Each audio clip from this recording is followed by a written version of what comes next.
of webinars that the Foundation for Nonviolent Alternatives has organized. It sort of gives me great pleasure, and it's a privilege to, on behalf of the Foundation for Nonviolent Alternatives, I'm a trustee there, and we have two of our colleagues also on the platform at this point of time, which is Mr. O.P. Tandon and Ribon Banerjee-Dhar. They have been actually the core of this. They are the nodal people who actually get things going. I'm just there for a little bit of cosmetics here and there. Let me, before I get into the program itself, let me just give you a little outline about the Foundation for Nonviolent Alternatives. It's a non-profit organization which was founded in 2009. The whole focus of this foundation is to study China, and with a special emphasis on Tibet. There is a very intensive research that goes on different aspects of Tibet. We study the ecology, the culture, the people, the demography, the military aspects of what is happening in Tibet, political aspects, the religious, and sort of everything that you can think of, conceive of on Tibet. This foundation does with tremendous amount of skill and a great reservoir of intellect as well as knowledge and wisdom that comes through to them from some very interesting sources, which are not available in the public domain, but they're open information. So we put these things together, we analyze, we bring out reports, we bring out papers, and we try and give a perspective to what is happening in Tibet and how we, at least as a small organization, look in terms of the future of Tibet. There are some landmark papers that we had given, and they have been very well received in government as well as in other decision-making bodies. I could just name a few. One was some on the water situation. You know, Tibet, as you know, is the water tower of Asia. Feeds water is fed into rivers right across Southeast Asia and India, and goes down into the lower riparians in Bangladesh, etc. We brought this out in 2011.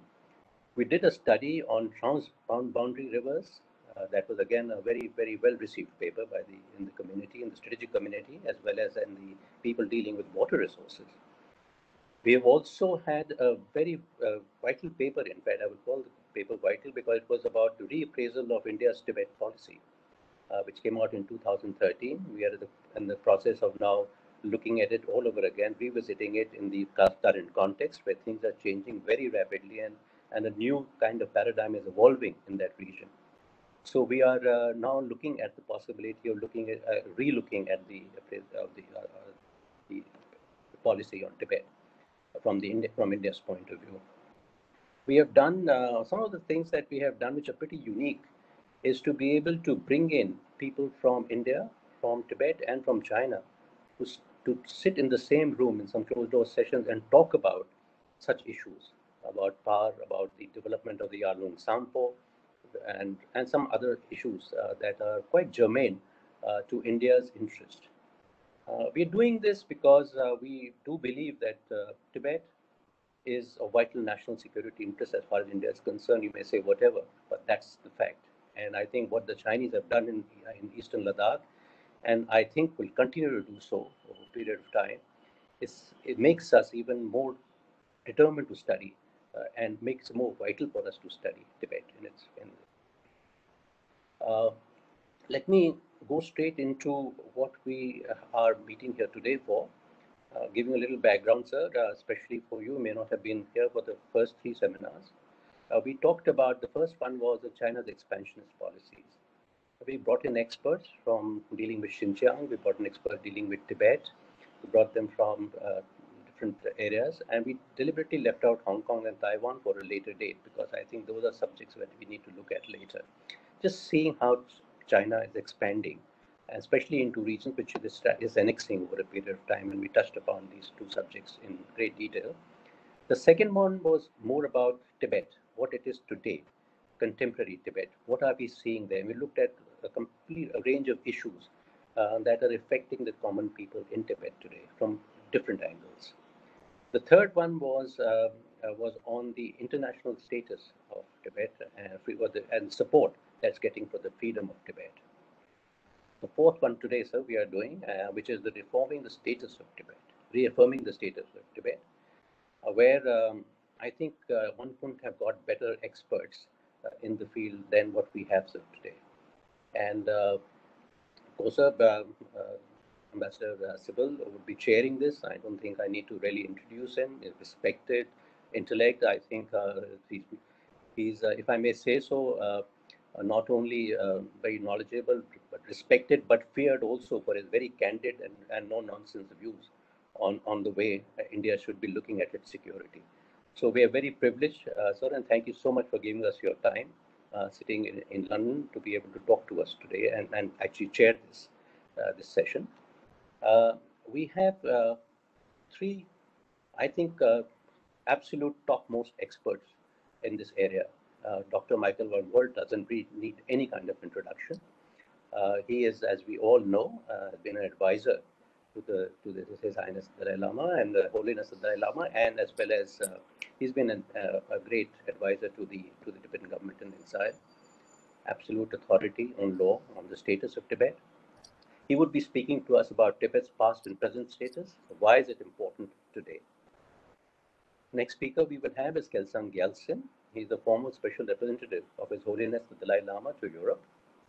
He would be speaking on Sino-Tibet dialogue, the way forward, and India's possible role for a peaceful resolution. I'm not going into a introduction, a detailed introduction about him, but just to say that he now is a lecturer in international relations at the University of Birmingham. Another expert who's featured in various commentary. He gives commentaries. He's on news platforms talking about Tibet. The future expert on China's policies in Tibet and especially on ethnic conflicts. The third speaker would be Dr. Tsering Topgyal. I'm sorry, I've mixed this all up. I talked about Dr. Tsering Topgyal now, but let me go back to Kelsang Gyaltsen, who has been the special envoy for His Holiness Dalai Lama, and he is based out in Europe. He has been also in dialogue with the Chinese as part of the delegation which were negotiating the future of Tibet. He would be speaking, as I said, Sino-Tibet dialogue, and Dr. Topgyal will be speaking on shifting Asian geopolitics in Tibet. So without further ado, let me hand this over to Ambassador Sibal to take us through this. Over to you, sir. Thank you. Thank you, Krishan. Thank you for the honor you are doing to me to invite me to chair this fourth session of your organization. It's a very topical subject, but before I get into that, some housekeeping rules, because I've not done this before, and it's a 2.5 hours program. And as I understood that after each speaker, there will be a Q&A. And at the end of the speakers having made their interventions, there will be another round of discussions. But could you give me an idea, based on your past practice, how many minutes should each speaker be given to start with, and what should be the duration of the Q&A following each speaker, so that I have some success in time management? I think about 20 minutes to each speaker, and followed by about a 10-minute Q&A. So we have some time at the end of it. We would like to, we've given 2.5 hours, but, depends on how far we're going. We could do it in 2 hours or 2.5 hours. I leave that to you, sir, as to how it goes. Okay. Thank you very much. As you have rightly said, you got very well-qualified speakers for this evening. I looked at their biodata, and they are the right people to be called for us to have a better understanding of what the future prospects are of looking after the legitimate interests of Tibet and its people, in the light of the fact that China is continuing to strengthen its hold over Tibet and suppress the Tibetans further. You must have seen, as all of you must have seen, as I did, some reports on what Xi Jinping said the other day with regard to Tibet.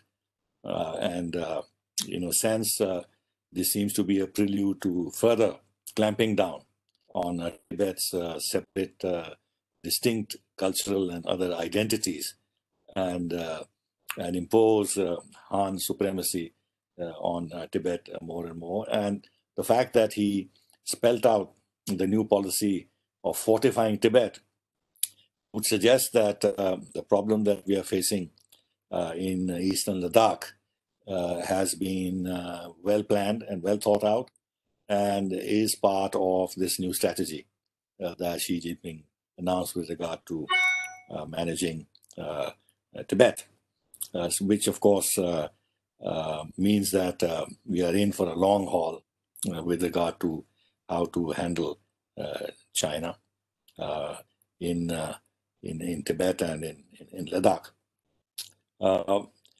Unfortunately, Tibet, while being, to my mind, one of the most important issues which should have actually drawn the attention of the international community, of the big powers, on so many platforms.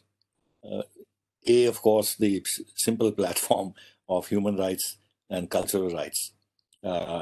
Denial of those to people who are evidently very distinct from the Han Chinese. And I'm leaving aside here the historical issues of Tibetan independence and how this was reflected in this treaty or that treaty. That narrative is there.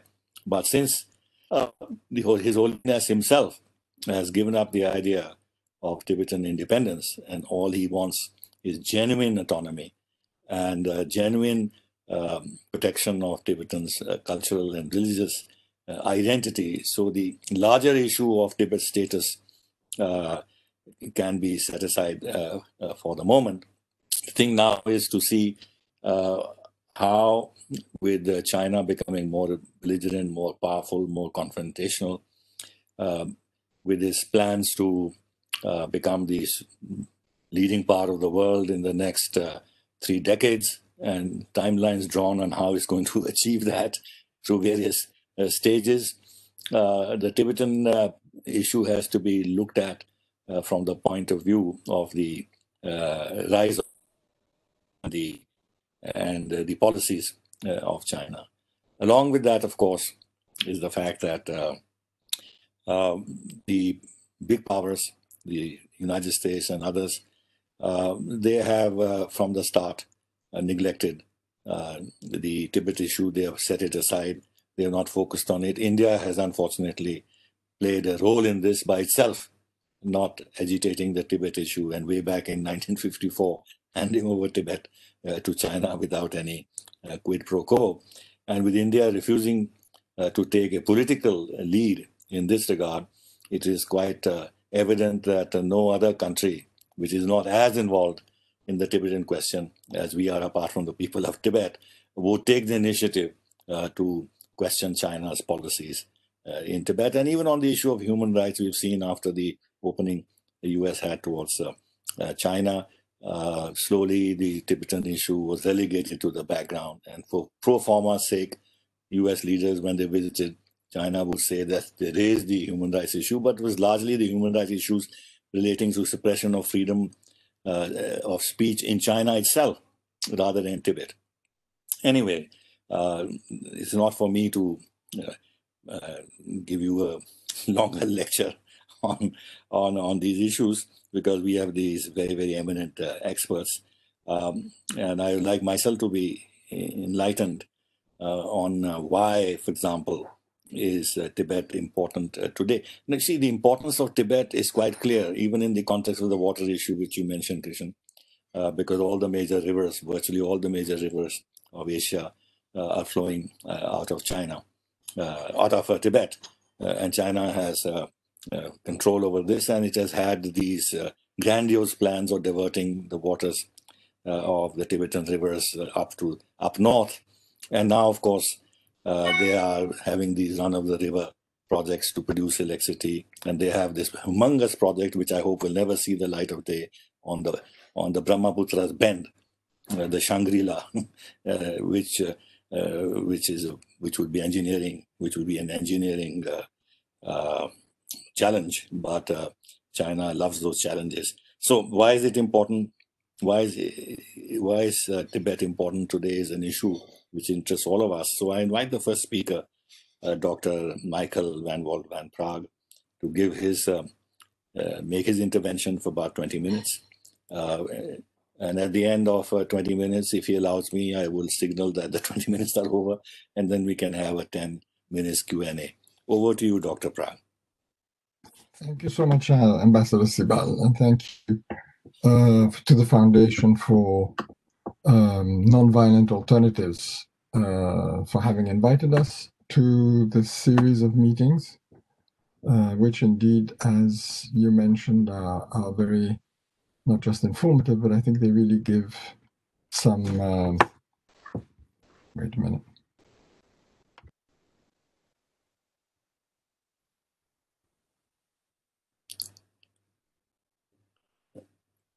I'm afraid we can't hear you.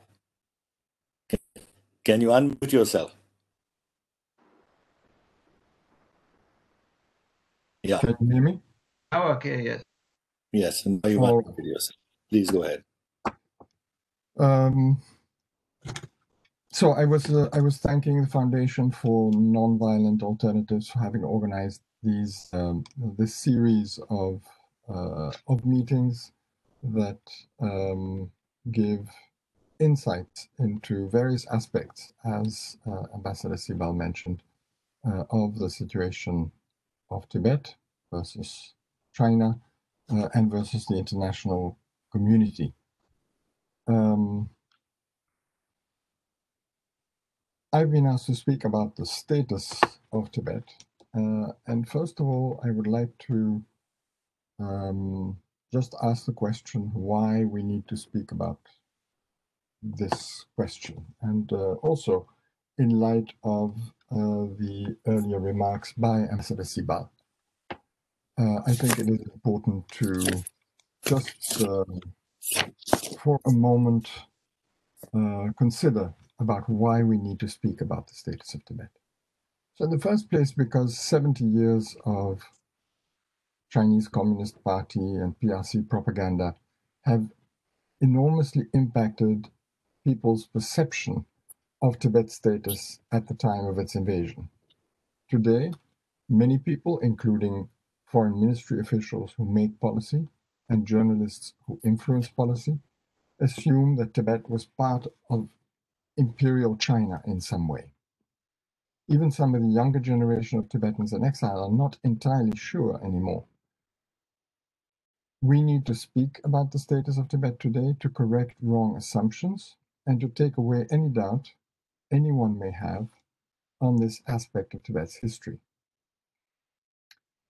This is critical should the kind of developments we're discussing today take place, such as the changes that are taking place in China today, the changes that some people are hoping will happen to the Chinese Communist Party, and any window of opportunity that might arise in terms of bringing about change to the situation in Tibet.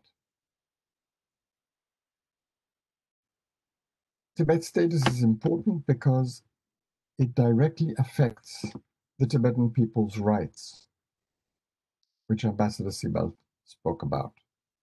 It affects the legitimacy or non-legitimacy of Chinese rule in Tibet,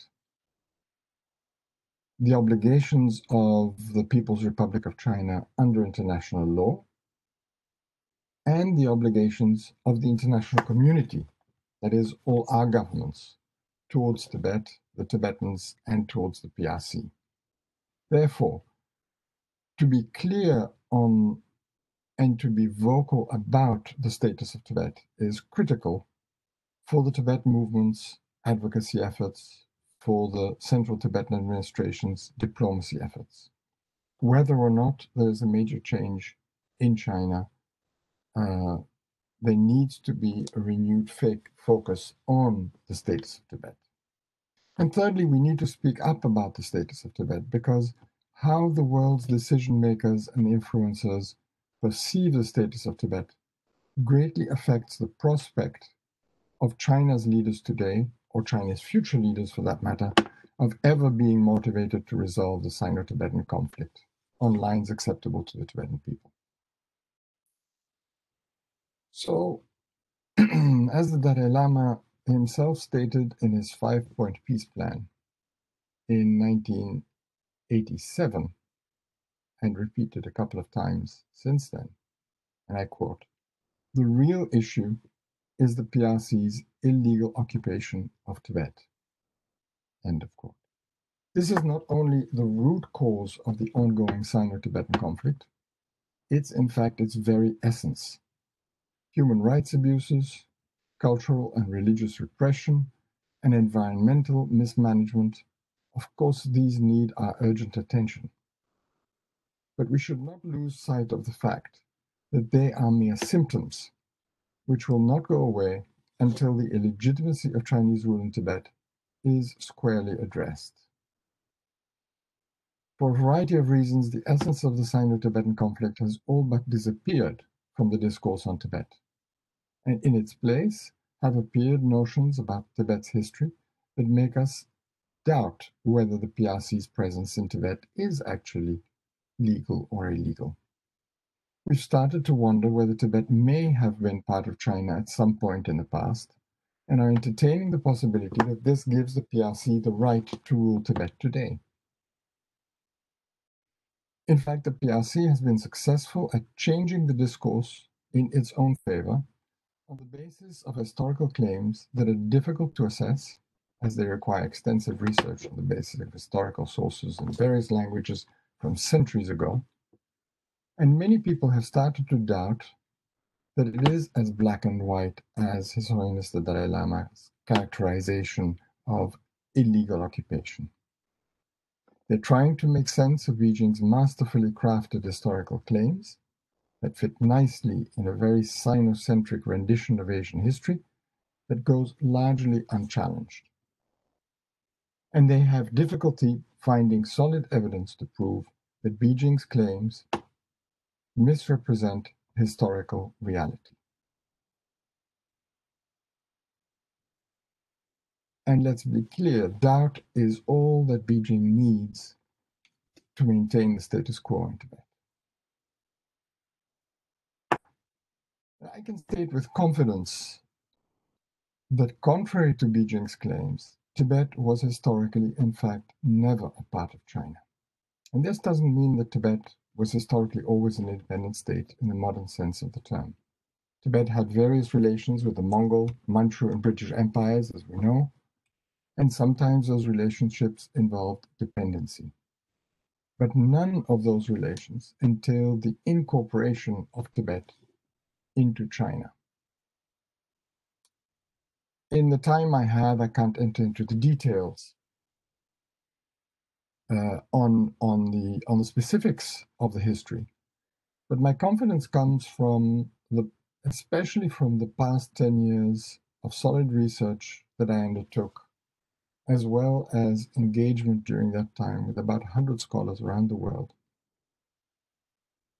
looking at Tibet and its relations with its neighbors, starting from the rise of the Mongols under Genghis Khan 8 centuries ago. And we chose that time because that is when Beijing claims that Tibet first became a part of China. My colleague, Walt, and I systematically addressed all claims the PRC makes regarding China's alleged historical sovereignty over Tibet. We took them apart.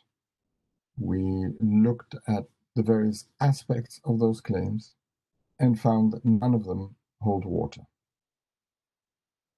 Tibet was not a part of China during the Mongol Empire, and it did not even become part of the Yuan dynasty at the time. It was not ruled by the Chinese Ming dynasty, and the Manchu Qing emperor's relations with the Dalai Lamas and Tibet never resulted in Tibet's incorporation into China. These conclusions are all corroborated in contemporaneous Tibetan, Mongol, Chinese sources, and other sources. And finally, the Republic of China, the first to actually claim Tibet to be a part of China, was entirely unable to establish any authority over Tibet, making its claim contradicted by the facts of Tibetan independence at the time completely empty. This analysis is contained in a new book that will be released in October. It's now with the publishers. That presents the Chinese claims and debunks them on the basis of both historical and legal analysis. And this is what the book is going to look like. Tibet Brief 2020 it's called. And in the Tibet Brief 2020, we demonstrate that Tibet today is an occupied country. The PRC's presence in Tibet is illegal because its armed invasion of Tibet in 1950-51 violated one of the most fundamental, in legal terminology, peremptory norms of modern international law. One that needs to be upheld by the international community par excellence, namely the prohibition of the use of force against another state. And since Tibet was not a part of China when the People's Liberation Army invaded it, and since under international law, a state cannot acquire sovereignty over another one or over a territory of another state, seized by force or threat of force, the PRC did not acquire sovereignty over Tibet by its invasion of Tibet. And this has consequences for the rights of the Tibetan people and as I mentioned earlier, for the legal obligations of all states, all members of the international community today. And that's also addressed in the book that will be coming out. And to summarize what those obligations are and what the rights are that come out of this analysis. In the first place, the Tibetan people have the right to exercise full self-determination under international law today. The PRC is required under international law first to end the occupation of Tibet and to allow the Tibetans to exercise their right to self-determination. And all of our governments have a duty not to recognize the illegal annexation of Tibet by China and not to cooperate or assist in any way in maintaining or assist in any way in helping Beijing to maintain or consolidate its unlawful rule of Tibet, or in Beijing's exploitation of Tibet's natural resources, because these, under international law, belong solely to the Tibetan people. Now, many governments have violated the core rule of international law, which forbids states from recognizing the acquisition of territory by the use of force in regard to Tibet. And many of them also act in ways that help Beijing to consolidate its rule in Tibet, to deny the Tibetans the right to self-determination, or help them to exploit the country's resources or profit from Tibet's natural resources. All of these things violate international law. But having said that, legal obligations are not the only reason governments do well to course correct their policy on Tibet. Because besides legal and moral imperatives, it is the international community's own best interest to effectively address the Sino-Tibetan conflict. Not doing so, and looking the other way, as some do, has emboldened Beijing to assert expanding territorial claims and influence, something we're seeing in various places today. Beijing's reignited territorial claims in the South China Sea are an excellent example. China's very aggressive stance and action on the northern Indian borders and Bhutan is a very pertinent example. Its extortion of undue influence in Nepal and Mongolia, as well as its violations of Hong Kong's guaranteed autonomy which has a lot of attention in the press, its mass incarceration of Uyghurs, all of this cannot be treated as unrelated to the years of international appeasement of Beijing as concerns its unlawful seizure and occupation of Tibet and its implementation of oppressive policies there. Policies of integration and assimilation, and now, as the ambassador noted, an effort to fortify Tibet.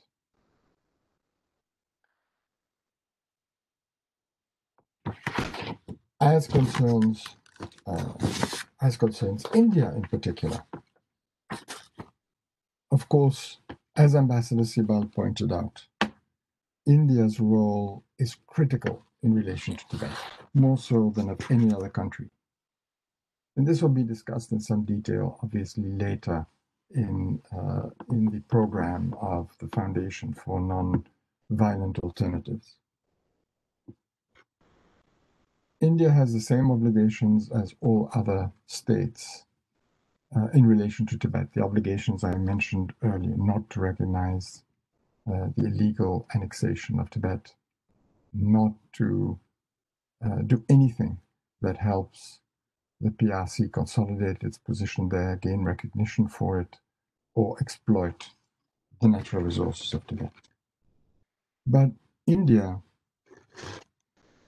unlike other states, except Mongolia, Nepal, and some other states, and Britain, of course, had treaty relations with Tibet, which recognized Tibet's or implied recognition of Tibet's independent status as a state. And not only that, India and Britain directly benefited from the treaties that they concluded with Tibet, and continue, as far as India is concerned, continue to benefit from the consequences of those treaty relations, which were confirmed by India upon India's independence. And so India has not only the obligation that I've discussed in relation to Tibet and China that other states have, but it actually has an obligation. It is not allowed to go back on its earlier recognition of Tibet's treaty-making capacity, therefore of Tibet's international personality, and therefore of Tibet's independence. This international law does not allow India to do. And because India plays such a critical role or should play a critical role in leading policy in relation to Tibet and China, it is also India which must be involved in any course correcting of policy towards Tibet today, when we are facing the consequences of a growingly powerful and assertive China, not just at the borders of India, but in many parts of Asia, and indeed across continents. Its influence is being felt. And so as the international community is starting to wake up to some realities of a new world in which China is asserting its power and its influence, it is a time for all governments that have expressed some interest and concern for Tibet and for Tibet's occupation, and especially for India, to reassess its policy on Tibet and to course correct, to take into account and to comply with the requirements of international law, but also political interests of those countries themselves and the international community at large. And those interests align with the interests of the Tibetan people. Because if they are developed in accordance with the requirements of international law, then they will reaffirm the rights of the Tibetans to determine their own destiny. They will be based on the independent status of Tibet and the illegitimacy, if you will, of China's rule in Tibet. These are all the reasons why it really is important to be clear about Tibet's legal status, past and present, both because it directly affects what should be the policy in relation to Tibet, but also because it gives those countries that have the courage to actually modify their policies real legitimate reasons for doing so.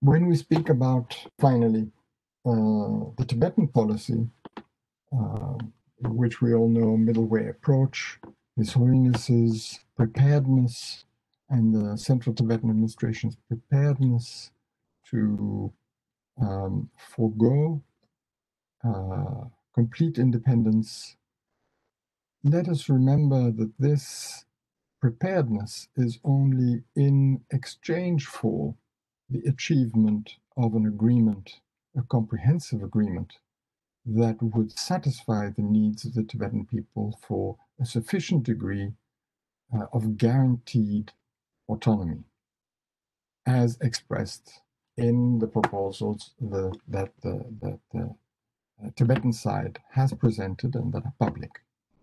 So it is, one should not consider that His Holiness or the Central Tibetan Administration, or the Tibetan people for that matter, have given up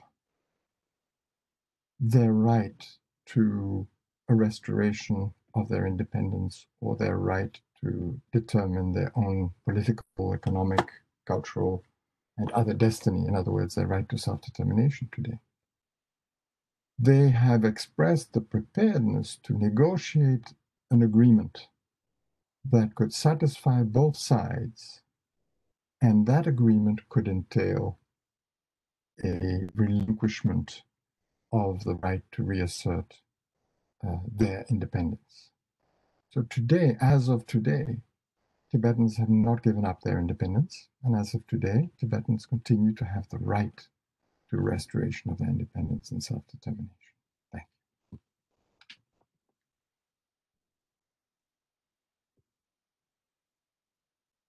You have made some very important points, very relevant points. The most important being that China never had a sovereign rule over Tibet, and its occupation of Tibet is illegal. I think from a purely lawyerly point of view, from the legal point of view, what you say is right. But then from the practical point of view, we have then to see seriously whether the goal of Tibetan independence or compelling China to recognize that its occupation of Tibet is illegal will be a very uphill task. Let me ask you a couple of questions. One is that, some years ago, the British government said that it was a mistake on their part or something to the effect to recognize Chinese suzerainty over Tibet. Now, I don't know in what context this was made. It appeared to me at that time that it was intended to actually convey a message to China that we recognize your sovereignty over Tibet, and this concept of suzerainty that we developed at that time was a mistake, rather than the other way around, where the intention might have been to say that you had actually no legal right over Tibet at all. So I'd like you to give me your lawyer's point of view on that. Number two, you're right in saying that His Holiness's approach, the middle way that he has advocated, depends on getting a satisfactory agreement on recognition of the rights of the Tibetans. In other words, His Holiness is willing to give up the cause of independence of Egypt, of Tibet, on condition that the Tibetans have a genuine autonomy, but within China. So far, His Holiness has not resiled from the middle way. And so long as he doesn't resile from the middle path, and the conversations that have been going on, the negotiations that have been going on for some years have ended into an impasse, then what is the practical way out? If the middle path is not working, and it's clear it's not working, and the time seems to be on China's side, then at what stage should His Holiness actually admit that this middle way hasn't worked, and change his position? Related to that is the question whether he'd be willing to do that sitting in India and knowing what the government of India's formal position is ever since 1954, where repeatedly we have recognized Tibet in various ways to be a part of China. Although in the last few years, in our joint statements, we are no longer committing ourselves to a one China policy, which actually is more, I think, relating to Tibet than to Taiwan, because far more to us in every way the Tibetan question than the Taiwanese question. So the abandonment of the formal accepting a one China policy may have a certain meaning, but we have not gone beyond that. And my own view has been, and I've expressed this in various ways, but though I understand the practical challenges that the government faces, is that the entire claim that China has on Indian territory, Arunachal Pradesh, Ladakh, Sikkim, wherever else, is based on its occupation of Tibet. And therefore, it doesn't make political sense, diplomatic sense, for India not to begin to question the occupation of Tibet by China. And one of the ideas that I suggested, but it hasn't taken traction, is that at some stage, government of India should openly say that time has come for China to have a serious dialogue with His Holiness the Dalai Lama to reach an understanding according to the wishes of the Tibetan people, because he represents the Tibetan people. And in the process, the issues between India and China will begin to find a way to a resolution. Just say that in order to underline the significance, importance of His Holiness, his representational nature, and the point that he has to be negotiated with. Anyway, the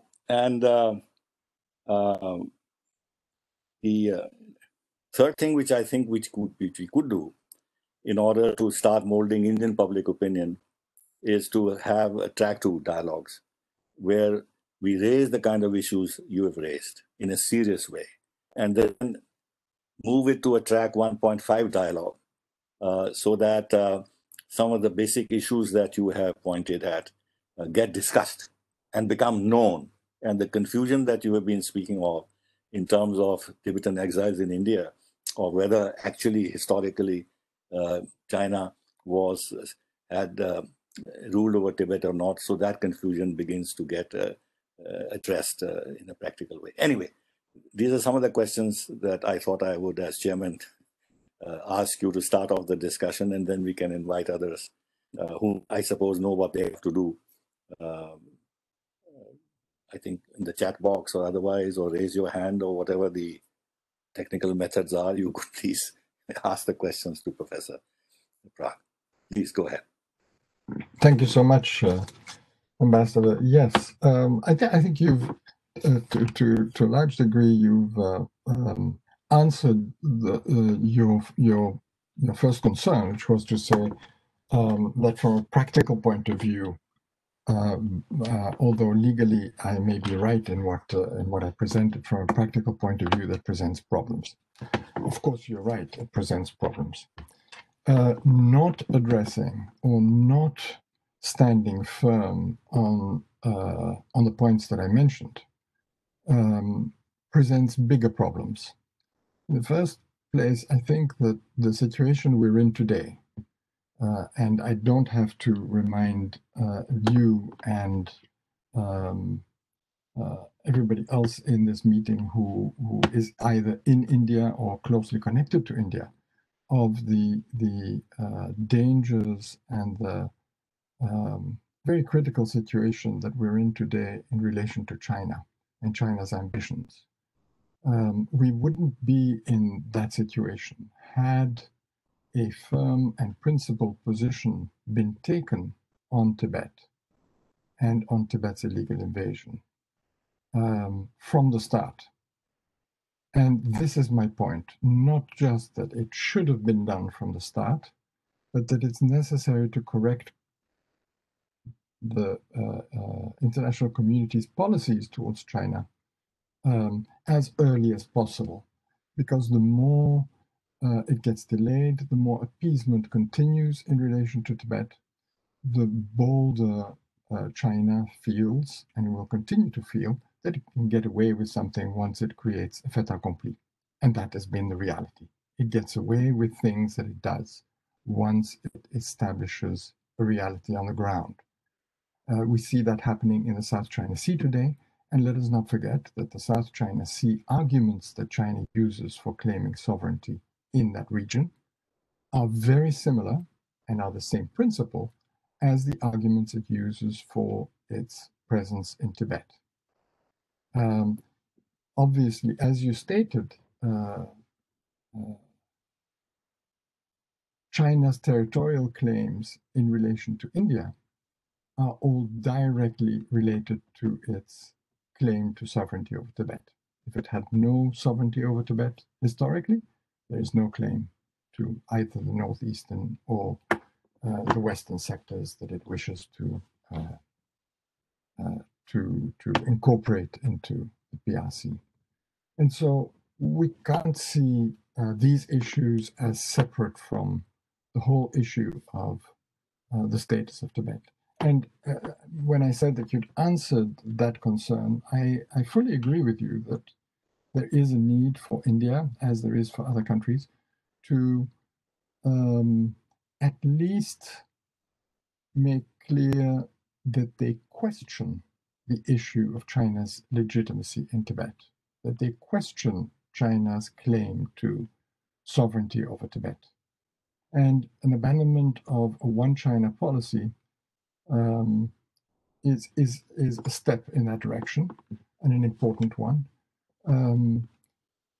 As I understand it, the one China policy was conceived specifically with Taiwan in mind, and in fact not Tibet in mind. It is the PRC that has started to use countries' acceptance of the one China policy in relation to Taiwan to say, because you've accepted that, now you cannot meet with Tibetan leaders, you cannot do this and that with a relation to Tibet, because you've accepted that Tibet's part of China. Those two things are, in fact, not related. Tibet has never claimed to be a government of China. The CTA does not say it represents China. The one China policy means that there are not two Chinas. There are not two governments of China, that you cannot recognize Taiwan and recognize the PRC, that you cannot have dealings with Taiwan and the PRC. But at the same time, the one China policy was developed by the US-China in its relations to make it possible to have separate relations with Taiwan that would not offend a recognition of the PRC as a legitimate government of China. So in fact, it is a license to have relations if there is a connection with Tibet in the One China policy, and I don't think there is, but if there is, if China insists that the One China policy means that you recognize Tibet to be a part of the PRC, then it allows you to have separate relations with the CTA and with the Tibetans, just as the US is allowed to have separate relations with Taiwan, and other countries are as well. Trade relations, cultural relations, military relations are all allowed under the One China policy. So I think there's a big misunderstanding about the One China policy because China uses it at every turn to say, now you can't do this and you can't do that, and you can't meet with Tibetan representatives and so forth. The British statement was a remarkable statement in 2008, and you're completely right. I think I think your analysis of it is correct. It is absurd for the UK that has, as I mentioned, had treaty relations with Tibet, had extensive relations with Tibet for a considerable amount of time, and developed a policy in which it was prepared to recognize Chinese sovereignty over Tibet, and we're now talking about the Republican China period, that was prepared to recognize Chinese sovereignty over Tibet if China, on its turn, respected Tibet's full autonomy. That was the deal. That is what the British said and repeated again and again. Now, they were not always consistent, as we know.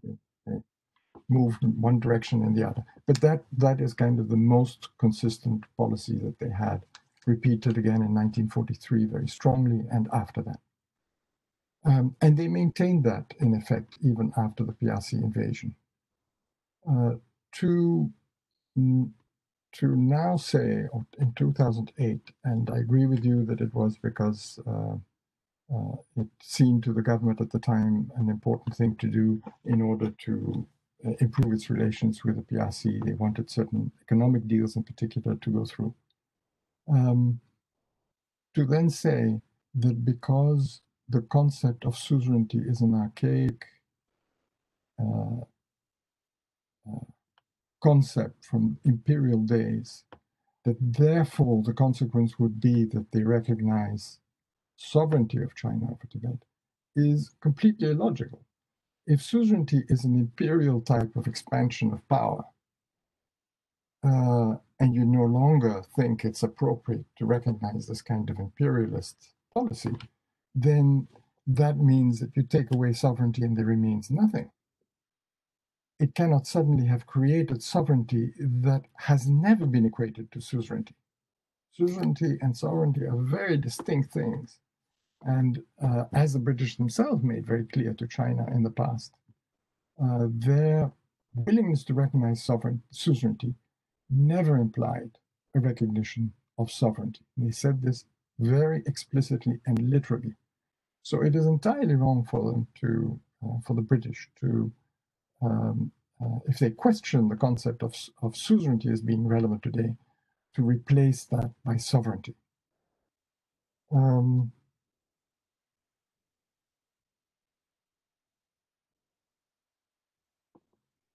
I think Kelsang Gyaltsen, who will speak in a little bit, is much more qualified to speak about possible ways to respond to the fact that the efforts on the middle way approach have not been successful. And what should we do now? And what are the possibilities now? I would just like to say two things about it. In the first place, that I think the middle way approach signifies a willingness or a policy that entails dialogue, resolving the conflict non-violently through negotiations in a way that satisfies both parties. That is the essence of the middle way. That I cannot really see how that concept is something that would need to be changed. It is important to resolve the problem through nonviolent means and through negotiations at some point anyway. This is not just so for Tibet. It's actually a general principle of international relations. But the notion of the goal of genuine autonomy as part of a deal with China, I think one of the essential aspects of that, which is often ignored, is, and this autonomy that Tibetans have proposed is not just cultural and religious autonomy, it is political, territorial autonomy. I think we need to be clear on that. It's real autonomy, it is genuine autonomy. That can only work if there are some guarantees that it actually gets implemented. And I think that today, with what's happened in Hong Kong, with what's happening in Xinjiang, we are simply being reminded of something I think we have known all along. And Tibet's experience is the best example of that. That China's agreement to respect autonomy, as it did in the 1951 17-point agreement, is not worth the ink that, or the paper, I don't know what the expression is anymore, the ink that it's written with or the paper that it's written on. When it's expedient for China to solidify its control, it will abandon the commitments it made to respect the autonomy, and is doing that today in Hong Kong. There's no reason to believe that this would in the future be different with respect to Tibet, unless there would be a regime change in China, unless you're speaking about a different kind of government and different kinds of leaders. I think that's, yeah, I've taken enough time to respond to your questions. I'm sorry.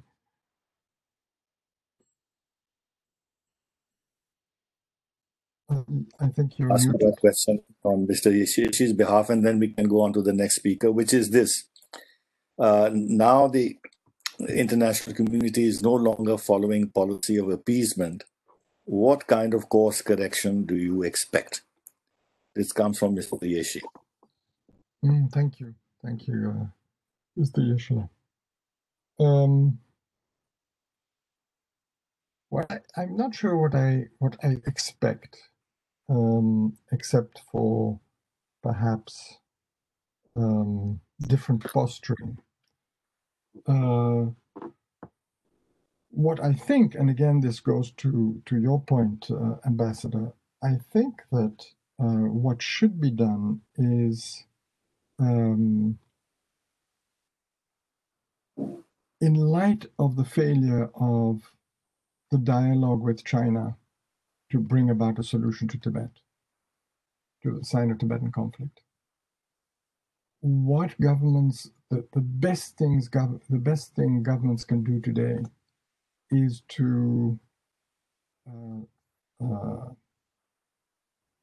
reaffirm the rights of the Tibetans, reaffirm their position, and question, as I said, China's legitimacy for what it is, for its presence in Tibet and what it's doing in Tibet. And why I say this is that without that happening, there is no incentive for the PRC to negotiate with Tibetans. What China needs more than anything else from the Tibetan side is a legitimacy for something it has not been able to legitimize on its own. It knows that it has a serious legitimacy deficit in Tibet. And it continues with each policy and each new initiative. You see that they're trying to create a situation in Tibet where they will get more legitimacy from the Tibetan people, whether it's through economic policies or other policies. It is very sensitive about the issue, and we know that because at every occasion it requires governments in the international community to state and restate that Tibet is part of China. I don't know any other government in the world that about any of its territories presses the international community as hard as China does to recognize that that territory belongs to itself. So obviously this is an expression of insecurity, of doubt about whether there is recognition for this, whether they are legitimate there. So this is what the Chinese government needs and wants from His Holiness and from the Tibetans in general and from the CTA, is the legitimacy for its position in Tibet. It is willing to negotiate something in exchange for that. But if the international community is granting, without any quid pro quo, what China needs internationally, in other words, if the international community is saying, oh, your presence in Tibet is legitimate, then the Tibetans have no more leverage to negotiate. And there is nothing that the PRC needs to go to the Tibetans in order to get. And so we're undermining the possibility even of the middle way approach being successful. We're actively undermining it. And so I think what I would expect, or what I would hope the governments would do now, is to, as they are reconsidering their policies towards China on other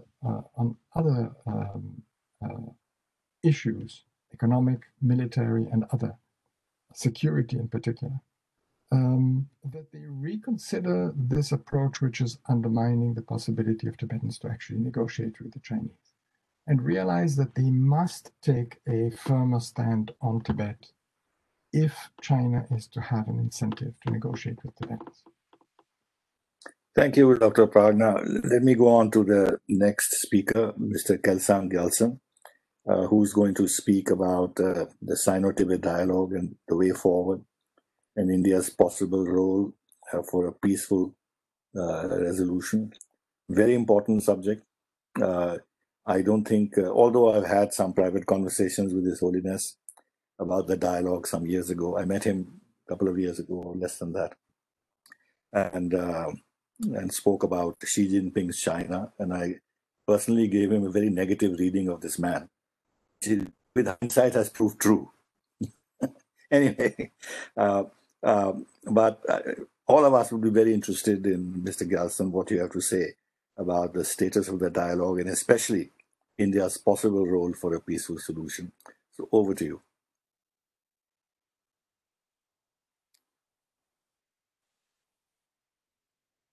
Also express my sincere appreciation and gratitude to the organizers of this timely and very important discussion.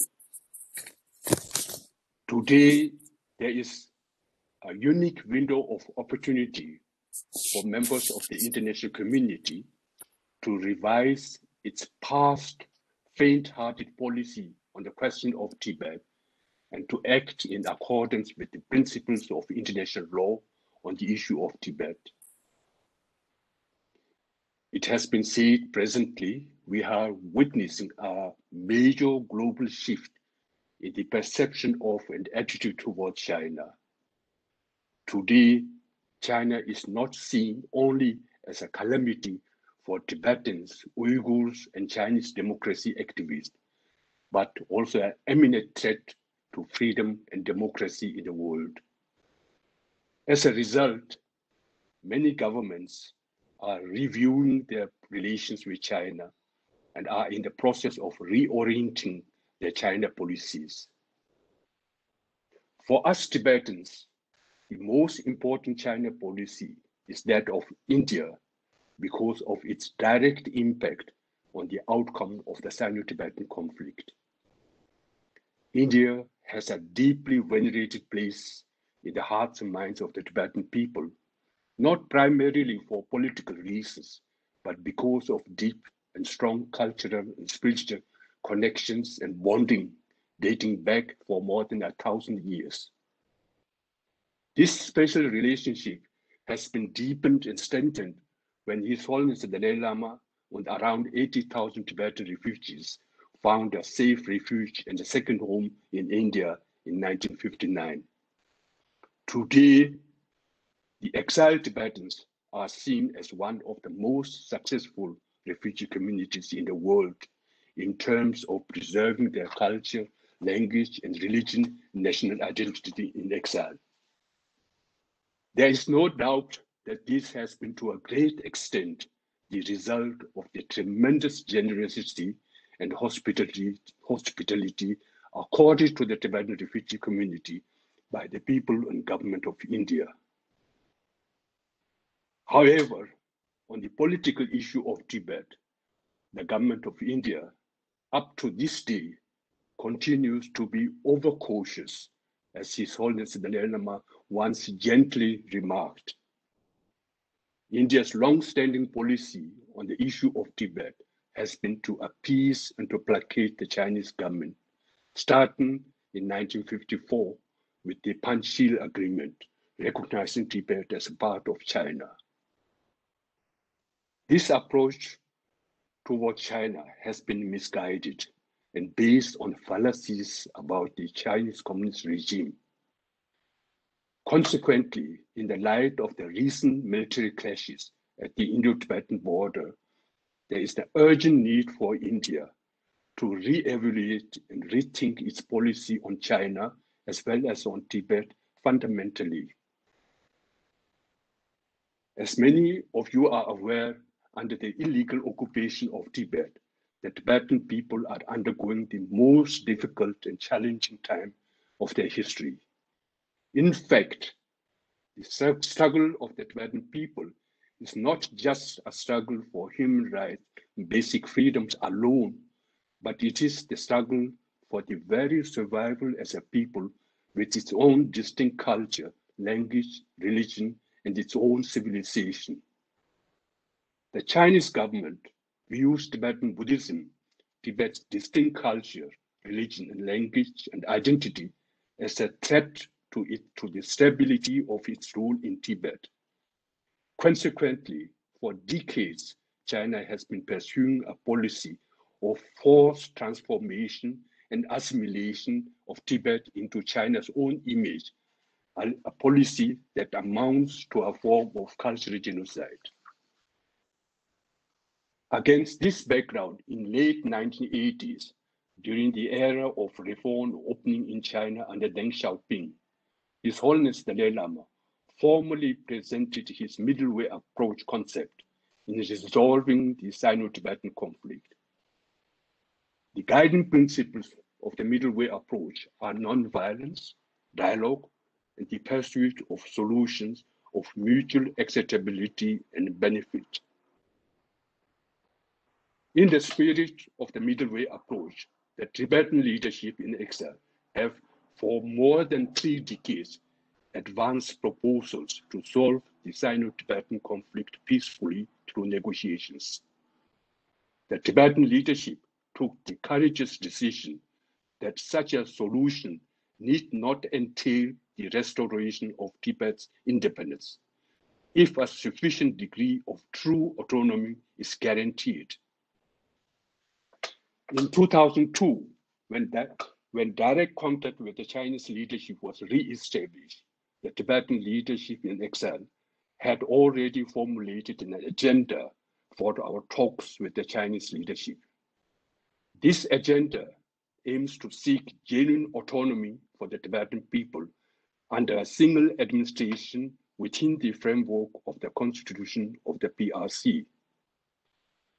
I have had the honor of serving as one of the envoys of His Holiness, entrusted with the task of conducting the talks with our Chinese counterpart.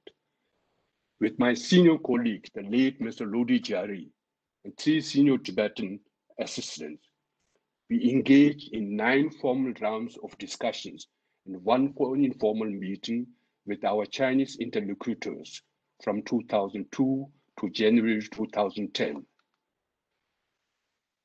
Right from the first round of the dialogue in 2002, we focused our energy and effort towards building confidence by dispelling misconceptions, misunderstanding, and distrust. Within our limited possibility, the Tibetan leadership in exile initiated a number of measures aimed at building a constructive and conducive environment for the dialogue process, by appealing, for example, to Tibetans in exile and to our international supporters to abstain from staging demonstrations during visits of Chinese dignitaries abroad. In our formal discussions, we propose a series of steps and initiatives in order to move the dialogue process forward and to make it more substantive. Among our proposals are the lifting of the ban of the possession of His Holiness Dalai Lama's photographs in Tibet, expanding our contact by arranging exchange visits by scholars and experts to academic, cultural, and religious institutions, the appointment of joint study groups to ascertain the ground reality in Tibet in order to move beyond each other's contention and to arrive at a common understanding of the real situation in Tibet. The release of a joint press statement after the widespread demonstrations throughout Tibet in 2008 to signal to Tibetans and the international community that Tibetan and Chinese leadership are determined to engage in discussions on all issues concerning the Tibetan people. A pilgrimage by His Holiness the Dalai Lama to China, enabling for the first time face-to-face meetings between His Holiness and members of the Chinese leadership since his visit to Beijing in 1954-55, etc. In 2008, in a direct and substantive effort to address the basic needs of the Tibetan people, we presented the Memorandum on Genuine Autonomy for the Tibetan people to the PRC leadership. This proposal described in detail how the exercise of self-government by the Tibetan people could be realized within the framework of the PRC constitution. To our deep disappointment, none of our suggestions and approach were entertained or accepted by the Chinese side, nor has the Chinese side reciprocated any of our confidence-building initiatives or presented their own suggestions or proposals for a way forward. Since the start of this dialogue, the Chinese side has been adopting a position of no recognition, no reciprocity, no commitment, and no concession and compromise. This clearly demonstrated the lack of political will on the part of the Chinese leadership to resolve the issue of Tibet peacefully through dialogue and negotiations. The last round of formal discussion took place in January 2010. Since then, all formal contacts between Dharamsala and Beijing came to an end. Now, the question is, what is the way forward? Today, when we look at the policies in Tibet, in Xinjiang, or East Turkestan, and in Hong Kong, under the current Chinese leader Xi Jinping, it is clear that the primary objective of the CCP is to maintain complete hold on power and to fully integrate and assimilate Uyghurs, Mongolians, and Tibetans, as well as the people of Hong Kong in the process. Beijing does not hesitate to clamp down hard on any call for changes to its absolute control. National laws or even constitutional provisions do not provide citizens any protection from its arbitrariness. Against this background, it is hard to believe that the present PRC leadership will engage in negotiations to improve and increase Tibetan autonomy when all the evidence points to its effort to consolidate central control at the expense of regional autonomy or local decision-making. This is evident, among others, also in Beijing's determination to appoint reincarnate lamas, and especially a future Dalai Lama. These are policies to curtail and undermine, not uphold or improve autonomy, even in the cultural and religious spheres. Consequently, in my personal assessment, I do not see any possibility of reaching a common ground with the current PRC leadership until there is a new leadership in Beijing that embraces the spirit of openness, plurality, diversity, the principles of fairness and of fundamental rights and freedoms of the people. I believe there is no possibility to engage in any meaningful and honest dialogue with Beijing to resolve the conflict. Against this background, the task at hand for the Tibet movement, as well as for the members of the international community, is to press hard for fundamental changes in China. There is no other alternative to it. The international community must act with unity and firmness in exerting pressure on China to behave as a responsible stakeholder of the world community. China must be made to uphold the principles of international law and respect international norms and standards. This is the only way to ensure fair and rule-based international relations and to secure community and peaceful coexistence among the nations. In the case of Tibet, the core issue of the Sino-Tibetan conflict is the invasion and illegal occupation of Tibet. Under international law, as Michael has already outlined, governments have the legal obligation not to recognize the PRC's annexation of Tibet because it was illegal and by use of military force. What is of equal importance in this connection is the fact that the Tibetan people have never stopped to oppose and resist the illegal annexation of Tibet till to this day, by means of open revolts and uprisings and other forms of resistance, ranging from peaceful demonstrations to boycotts to drastic acts of political protest through self-immolation. Therefore, the international community has a legal obligation to seek an end to the occupation of Tibet and to enable the Tibetan people to freely exercise their right to self-determination. In this context, India's attitude towards China and its policy on China are of great importance and of far-reaching consequences.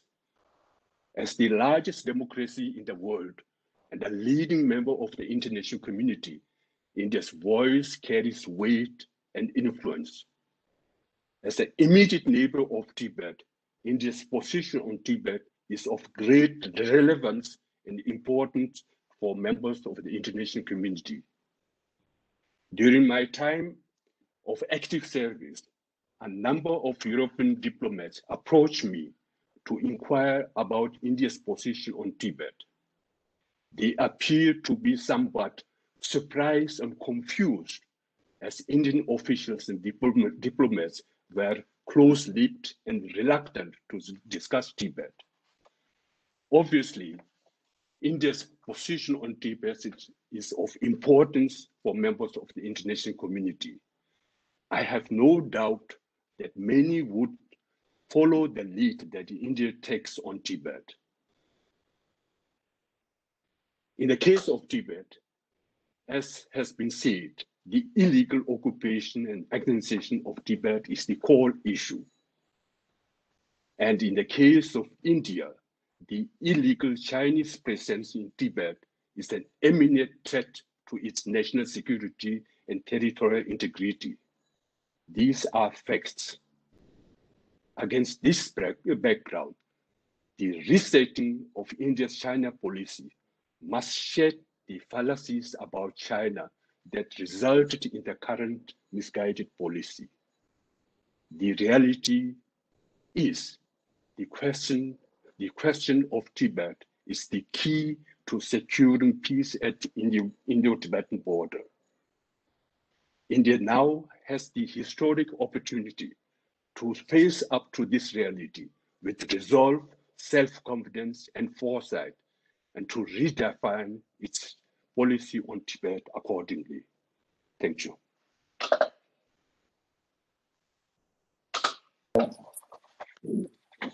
I don't want to again begin by asking you questions. I will later on, but I'd like to give an opportunity to some others who are listening in to pose their first question. I don't see anything in the chat box. Would somebody like to raise their hand?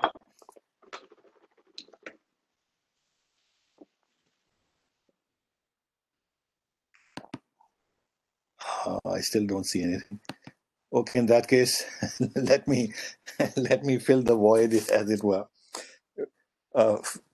First of all, when I met His Holiness a couple of years ago, he was very seriously considering going to China, and that's where he asked my view. And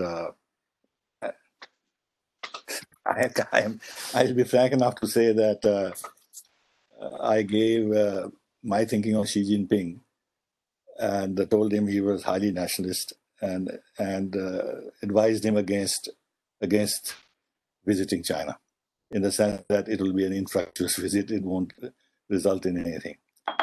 But I could sense that there was a desire to go. Now, you said that the bilateral dialogue ended in 2010.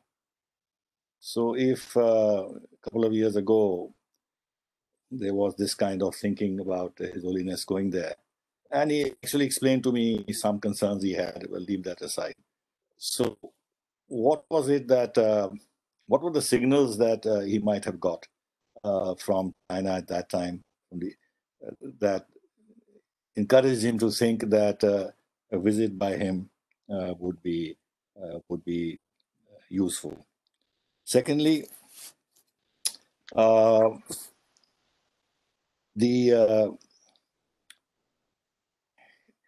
you shed some light about what China is doing in Nepal with regard to Tibetan refugees? Because they are tightening up, and Nepal is slipping into the Chinese camp more and more, which is a problem for us. The Tibetan question involved. Thirdly, this whole claim that China makes on Tawang. And interestingly, they made a claim on a Bhutanese national park, which can only be accessed through Tawang. It can't be directly accessed from Tibet. And do you think they are really very serious? Because one of the Dalai Lamas was born there, or is it just a ploy to put a condition which would make it impossible to move forward with the political parameters and guidelines that we discussed in 2000 and 2005? And lastly, you mentioned the policy of assimilation of Tibetans. Now, they've been hard at work at this. There have been significant economic progress, development, let's say, in Tibet, and the demographic changes and everything else. What is the extent of concerns that you might have that that there might now be a developing disconnect between His Holiness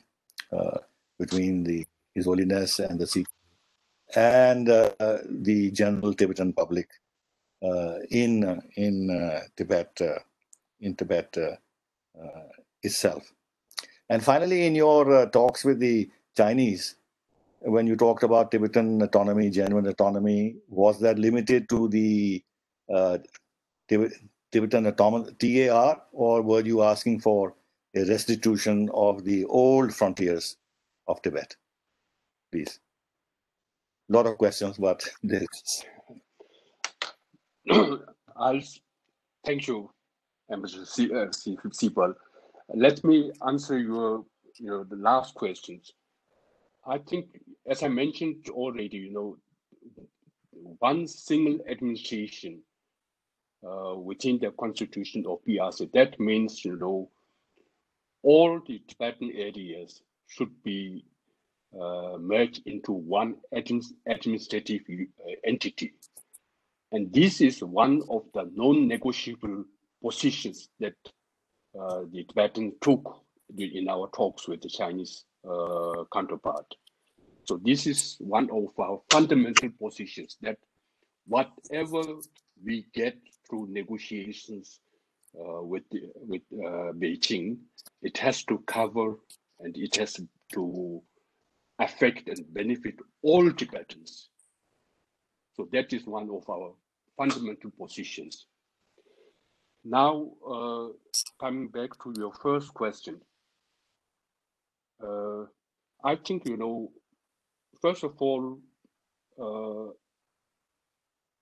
we have to be aware that His Holiness the Dalai Lama personally is prepared to do anything he can in order to alleviate the sufferings of the Tibetans inside Tibet and to facilitate a resolution of the issue, Sino-Tibetan conflict.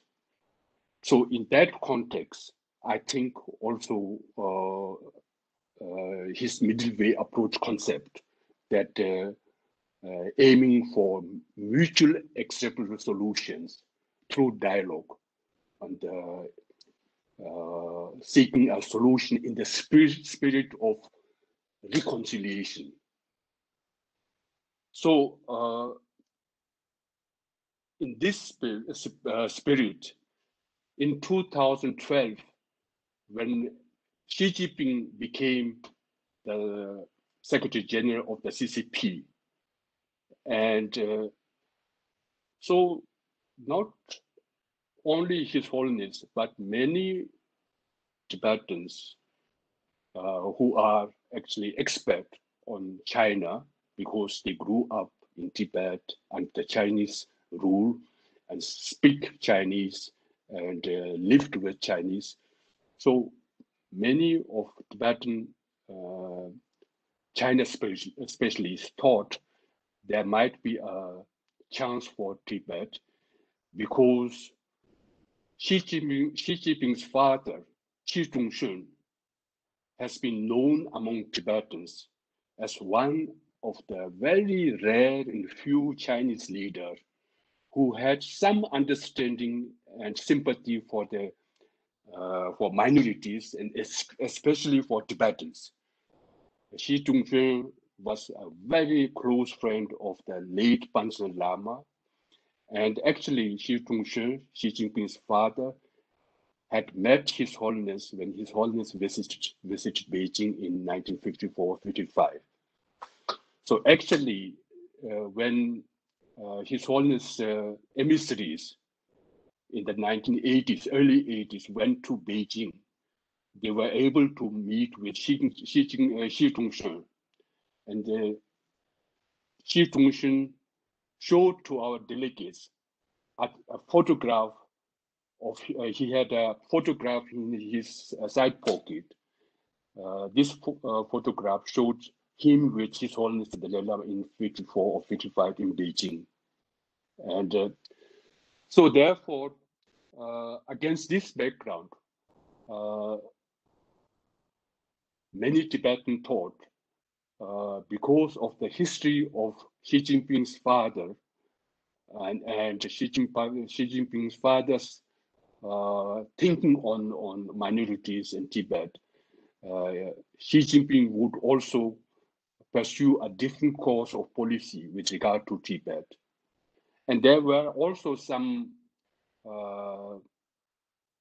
informations coming from Beijing that said Xi Jinping is very willing to do something on Tibet, to take some decisions or initiatives on the issue of Tibet. So in that overall atmosphere and context, I think also His Holiness may have had some hopes with regard to Xi Jinping.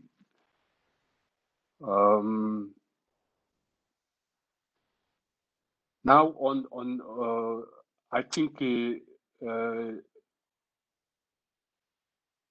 concerning the Chinese policy of forced assimilation of Tibetans. Now it is difficult to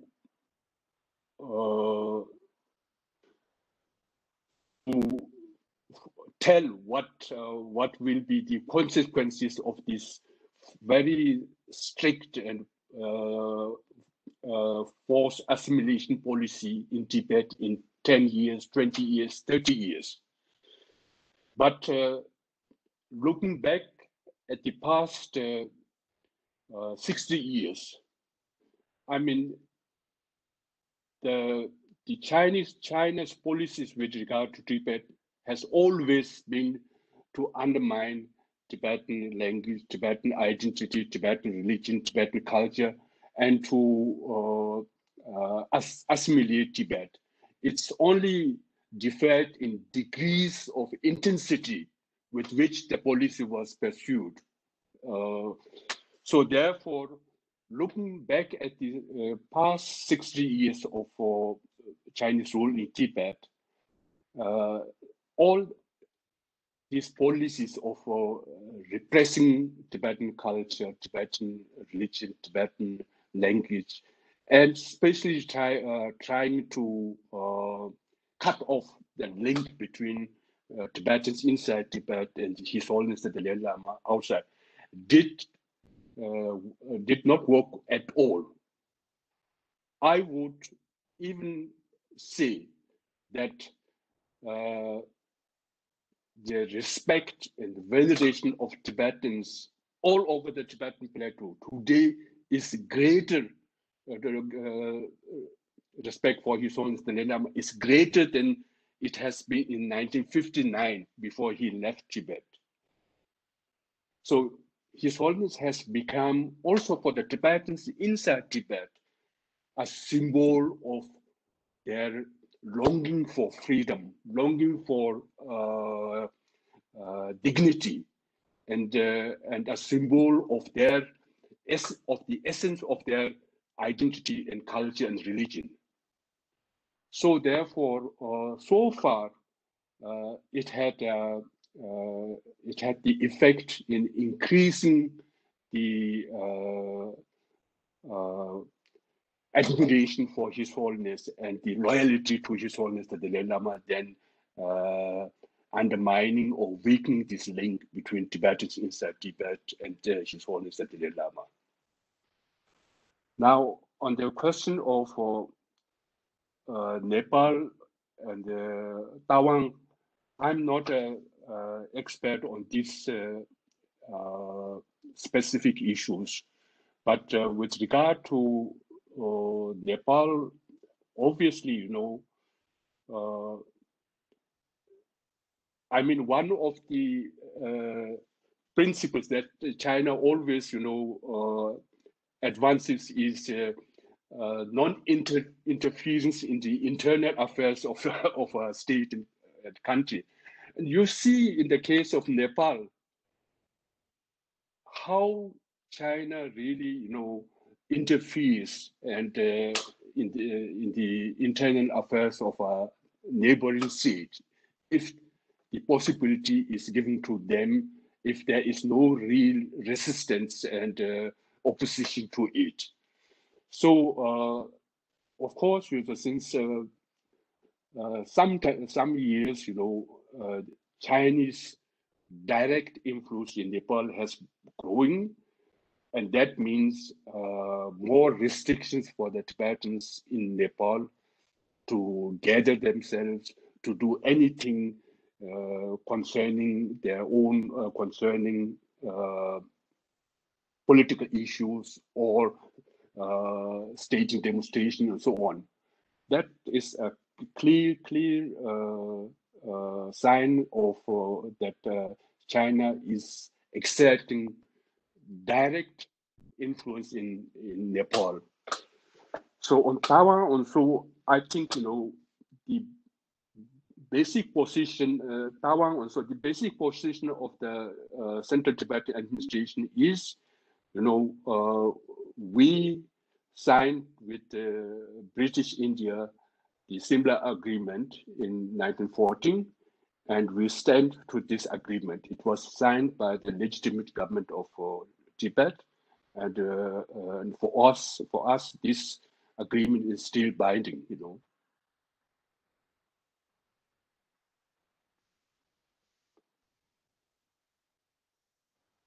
I can't hear you. You can't hear me? Yeah, now I hear you. No, there is a question which I think you've already answered, but I will, it's from Mr. Sergei Kuzmin. Is the Tibetan policy of the new CPC, policy of Sinicization, how do you estimate future developments and results of this policy? I think you've already answered this question in terms of the effect of this policy of Sinicization in Tibet, that actually it is strengthening the image and the personality of His Holiness amongst the Tibetans. But if there's anything you want to add to this question, you may do so. About the future, what are your forecasts? Thank you. Yes, about the future. Development is also the policy in the future. I think, it's very, very, difficult to foretell the future. But I think, I see only two options concerning two options that could unfold in Tibet. Is one option is the more positive one. That is, if there is a leadership in Beijing that is more open, as I mentioned in my introductory speech, is more open and more embracing concerning, diversity and plurality of the state, then it might be possible to re-establish direct contact and dialogue, and to engage in some earnest and honest dialogue on the issue of Tibet, and which might lead to which might make it possible to reach a common ground. The other pessimistic option is there will be another round cycle of, on the one hand, increased repression, and on the other hand, more radicalized resistance by the Tibetans. So the spiral of repression on the one hand, and resistance on the other hand, will continue. So which of the two options is more likely? It also depends on India, on other members of the international community. If the Chinese leadership in Beijing perceives it as more in their own interest, overall interest, to engage with the Tibetan side and to enter into a dialogue with the Tibetans, then the possibility that the Chinese leadership will choose the option of dialogue, but dialogue is there. On the other hand, Tibetan willingness to dialogue with Beijing alone will not bring the Chinese side to the negotiation table. That, I think, is quite clear. So therefore, as Michael already mentioned, what incentives can be provided by India and by other members of the international community, that is crucial, I think, how the future will unfold in Tibet? There is one question which is interesting, Yeah. Which is that when you say that meaningful dialogue is possible only with a change in leadership in Beijing, what kind of change are you referring to? A generational change in communist leaders or a change that looks beyond the CPC? Obviously, you know, some alternatives beyond the CCP might be most,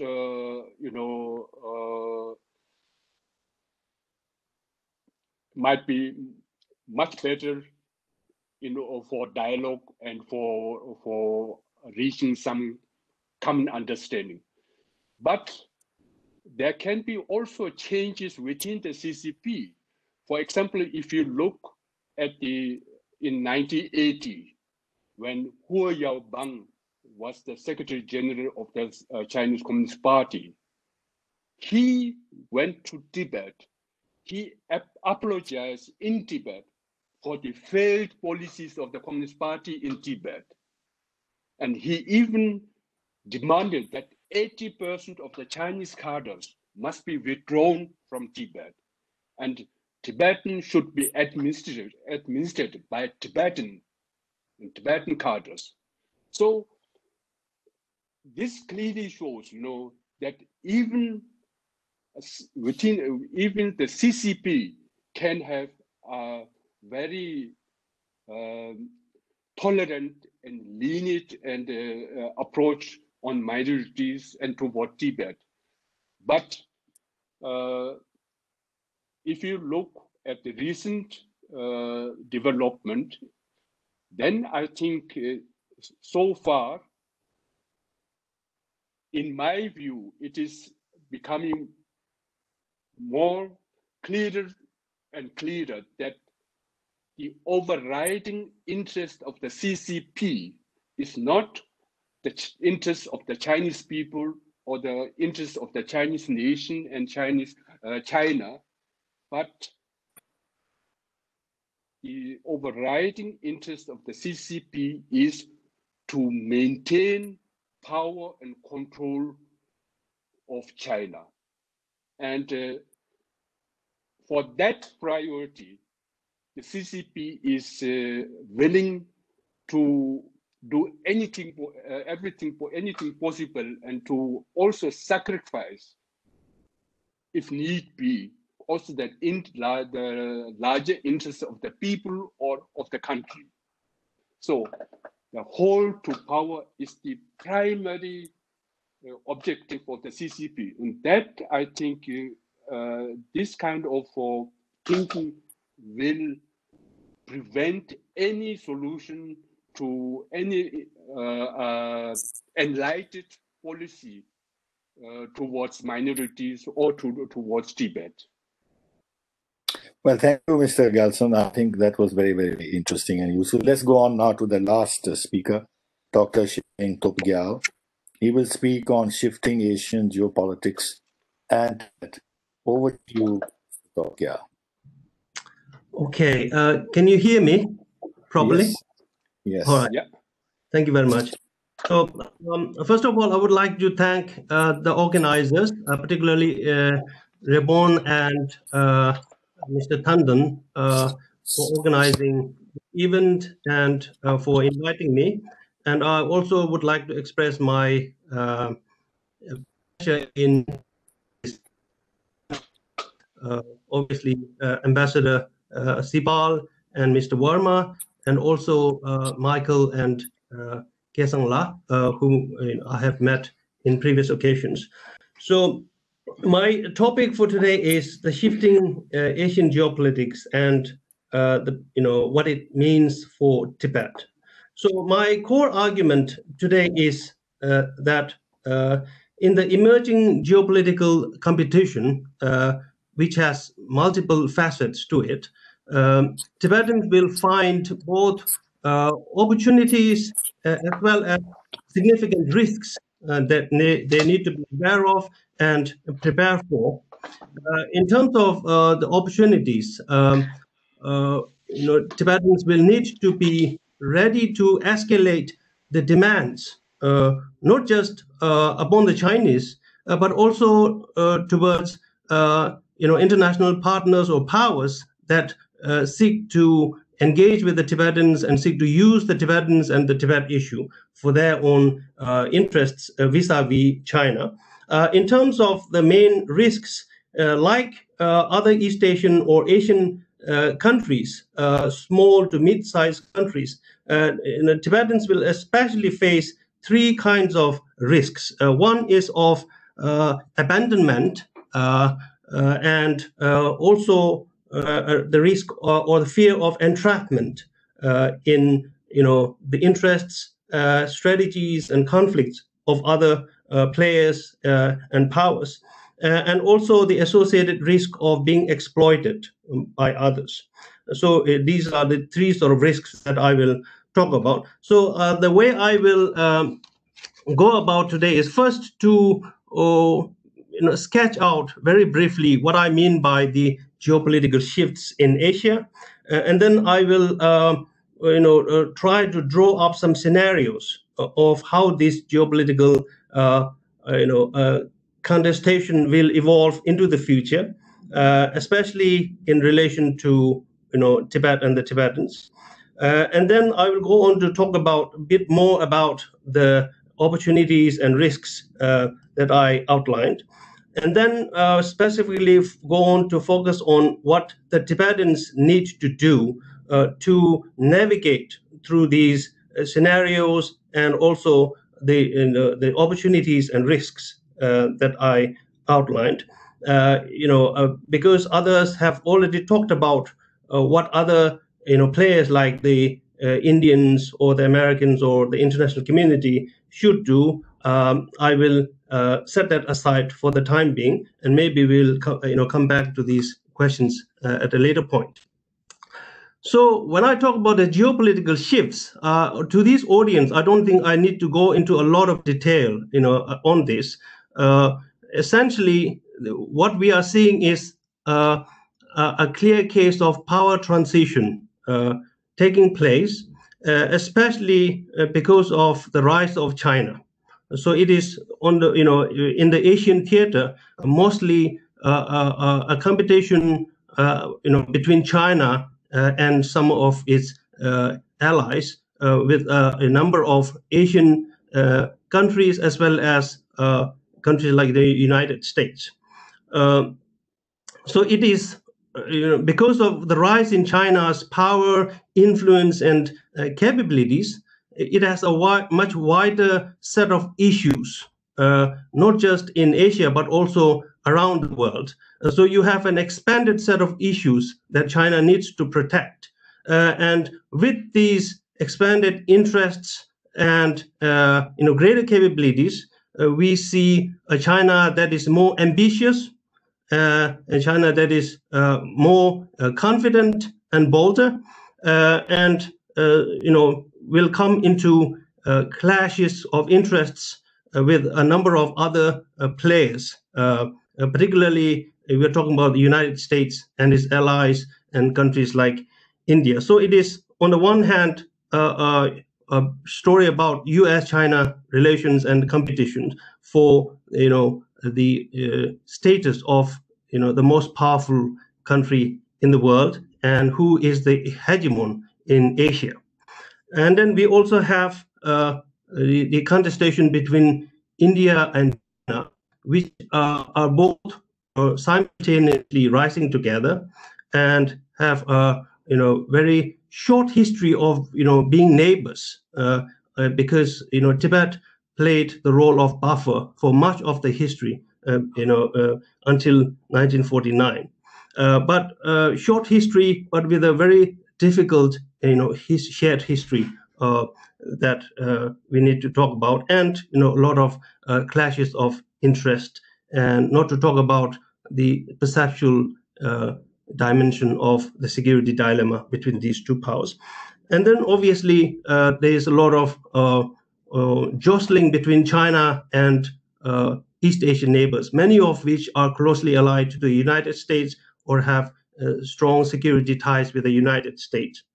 And then we also, should not exclude Russia, although there is some kind of relationship of convenience that is targeted towards the United States and West. We should not discount the likelihood of relationship between China and Russia souring in the future for a number of reasons, both historical and contemporary, and disrupting the stability in the region. So what are the scenarios that we can think of in terms of how these competitions will evolve into, especially relevant to the Tibet issue? On the one hand, we can envisage a U.S.-China rapprochement after this coming election, or after a few more years of contestation, and we can also think about the possibility of China and India going back to the past decades of trying to shelve issues like Tibet, or setting aside, compartmentalizing the issue of the boundary and border dispute, and then trying to engage in cooperation on other spheres. But I don't think, based on what has been going on in the last few years, and the postures and ambitions that emanate from Beijing, and also the resolve and desire of other countries to push back against China, that we will in the near future not go back to a period of rapprochement between the United States and China, or between India and China. The other likelihood is a period of warfare between great powers, and the fact that the Indian and Chinese soldiers are being deployed in great numbers along its border, reminds us that it is not totally unlikely, but again, I think the great powers will manage to de-escalate the immediate mobilization and tension, and not let the situation and tension to evolve into an outright full-fledged warfare. So I think both these two scenarios are not that likely. So what we are left with is, I think, in my opinion, a protracted Cold War style of competition between two camps. One camp with the United States and much of the West, and their allies, and I might imagine India would fall in that camp. And some countries like Pakistan would obviously be allied with China, Russia maybe, and others, maybe smaller countries like Cambodia or Laos would be bandwagoning with the Chinese.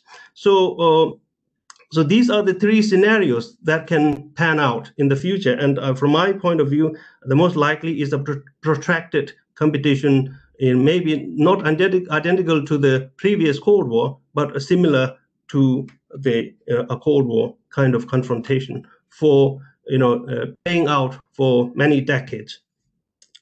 So what are the risks and opportunities that will present for the Tibetans? For dispossessed and occupied people like the Tibetans,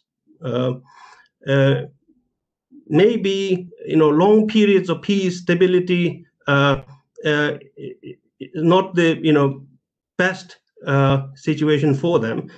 We can think about the number of countries that have emerged after the First World War, after the Second World War, after the end of the Cold War, that although we can anticipate ethical and moral questions around it, but from a purely realpolitik or rational interest point of view, people like the Tibetans might benefit from major systemic shifts and changes And these opportunities and opening up of space is not entirely from geopolitical competitions and confrontations, but also from domestic changes that have always, particularly for the Tibetans, changes in China itself, political changes. So from the opportunities side, as I pointed out, in this new emerging environment, most countries will reassess the strategic and value, as well as in value of the of Tibet in various other areas. Obviously, India would have learned the lesson that Tibet is significant security interest or strategic value for India, and also in other dimensions. Many other countries would have learned that Tibet is not just an economically sort of barren or arid place, but a place full of water, as a resource, and various other types of natural resources, not to talk about the cultural and civilizational resources. So I think most countries would reassess, would assess the value of Tibet differently from when they calculated, the value of Tibet back in the 1940s or 50s. So on that basis, especially as this geopolitical confrontation and competition heats up and becomes more and more serious, more players will want to engage with the Tibetans, will want to use Tibet and the Tibetans in various ways. So it will open up space for Tibetans to escalate their demands upon them, and Tibetans should be ready to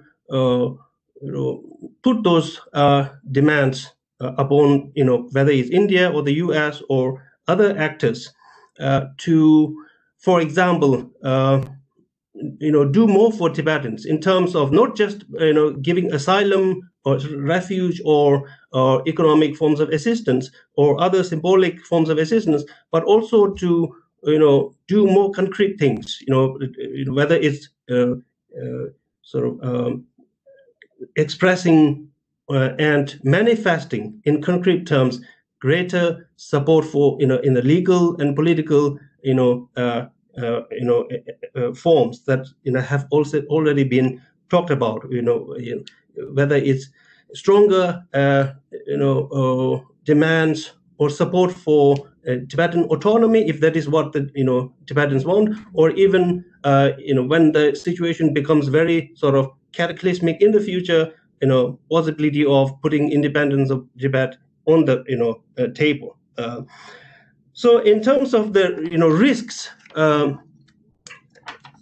Tibetans are quite familiar with the risk of abandonment. Tibetans have had a history and experience of being used or being sort of abandoned, whether it's the CIA, projects or by the British.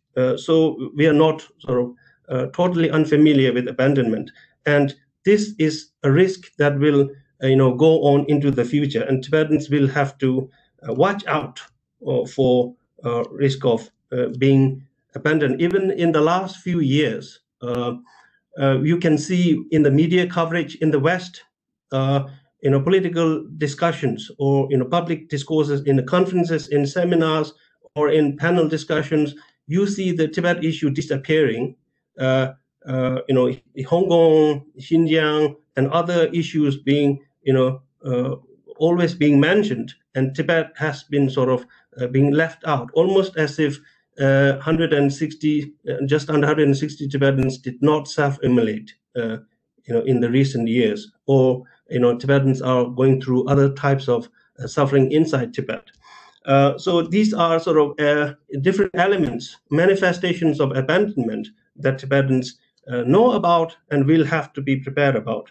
And entrapment, this is also or a situation that Taiwan has experienced and faced with. Japan, even Japan, has faced fears and dangers of, on the one hand, abandonment by the United States in its competition with China, and entrapment in U.S. competition with China on the other hand. It is also vice versa. America, feeling entrapped in Japanese disputes with China, and there's other various similar types of situations. And Tibetans, because we have developed relationships with India, of course, with the U.S. and various other actors, and as I was pointing out, more relationship will develop if the geopolitical competition heats up in the future.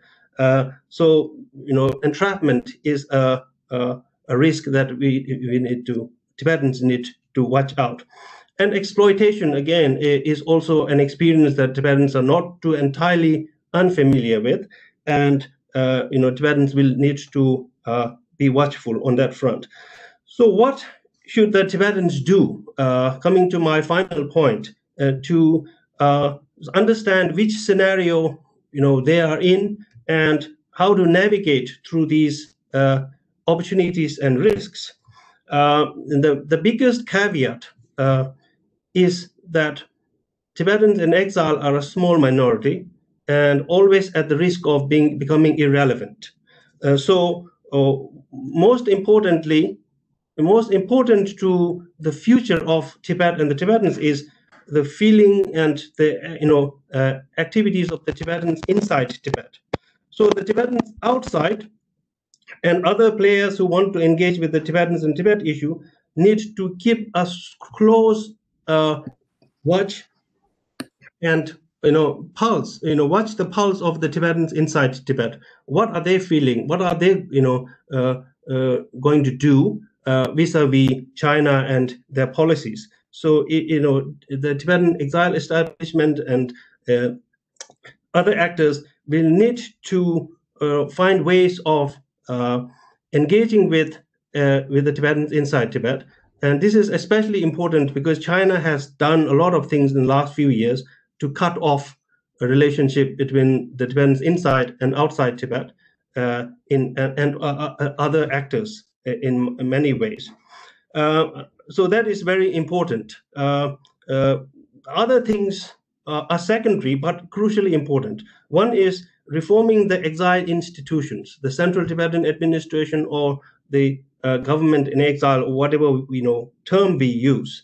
At the moment, from my point of view, CTA has sort of had its use for the historical period, but I think it is won't be fit for purpose in the future for a number of reasons, because it is, in my sense, ridden by sort of factions and regional and sectarian kinds of allegiances. So the most important institution, which is the electoral institution, the way the Tibetan exiles elect their Sikyong, or the president and the parliamentary members, it is a highly sort of regional and sectarian exercise. So it deviates from serving the interest of the Tibetan nation as a whole. Although Tibetans claim to be of one national group called Tibetans, the way we go about our politics outside is similar to multi-ethnic societies in the Middle East or Africa, where different ethnicities and different national groups are competing with each other. And then reforming the exile institutions to maintain contact, a relationship with the Tibetan inside Tibet, but also to fit the purpose of the 21st century and after, because more and more Tibetans are going to Western countries. So how do we keep these, this huge diaspora together? And particularly the second and third generation of Tibetans born in North America or Europe or whose allegiances and identities will be challenged from multiple fronts. How to keep these huge flock, or if I can use that term, together for a common sort of national purpose is very important. And related to that is building the human resources. Obviously, human resources widely defined, but human resources for the purpose of navigating the challenges and opportunities of the geopolitical competition that I outlined above. And particularly useful for this is building the research and analysis capabilities of the Tibetans. I have in previous occasions suggested that more Tibetans should go into advanced degrees and try to join the Indian think tanks and do good work, research and analytical work in those think tanks, also in America or Europe or wherever we are located in, and also enhancing the strategic planning capabilities for the future that is coming towards us, and also stepping up the lobbying capabilities and activities to maintain existing relationships, but also build upon them for the purpose of the future, or whatever scenario we will find ourselves in the future. And based on the assessment of which scenario we find ourselves in, and also what are the sort of risks, set of risks, balance of risks and opportunities, Tibetans will need to be ready to review and change their positions, political positions, and political objectives and goals, whether it's autonomy or independence. Of course, on this topic, there's a lot more to say, but for the purpose of finishing on time, I will not go into the detail. So I will finish here and expect some questions.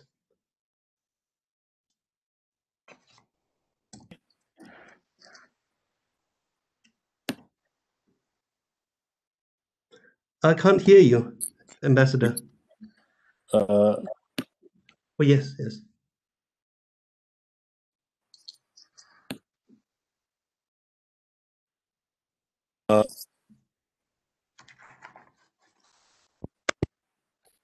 It's happening. Hear me? Yes, I can hear you. We can hear you. Others can hear you. Okay, good. I don't have any question as yet for you, Mr. Topgyal. People perhaps are still cogitating what to ask you after your very useful presentation. But let me say a few things, and maybe that'll provoke somebody to ask you the relevant questions. One is that I think a lot of very good opportunities were missed in the past. For example, when the UN seat was given to the People's Republic of China, that was a great opportunity to do something for Tibet. But that opportunity was lost. The US lately, the present government, Trump government, is agitating the Tibetan issue more than before. But I don't think that this can actually push the Chinese in the direction that the Americans may want on Tibet, because the issues involved between the two countries go far, far, far beyond Tibet. The third is that Tibet, unfortunately, is landlocked. So the only access to Tibet is either through India or Nepal or Bhutan, but let's leave Nepal and Bhutan aside, is either through India or through China.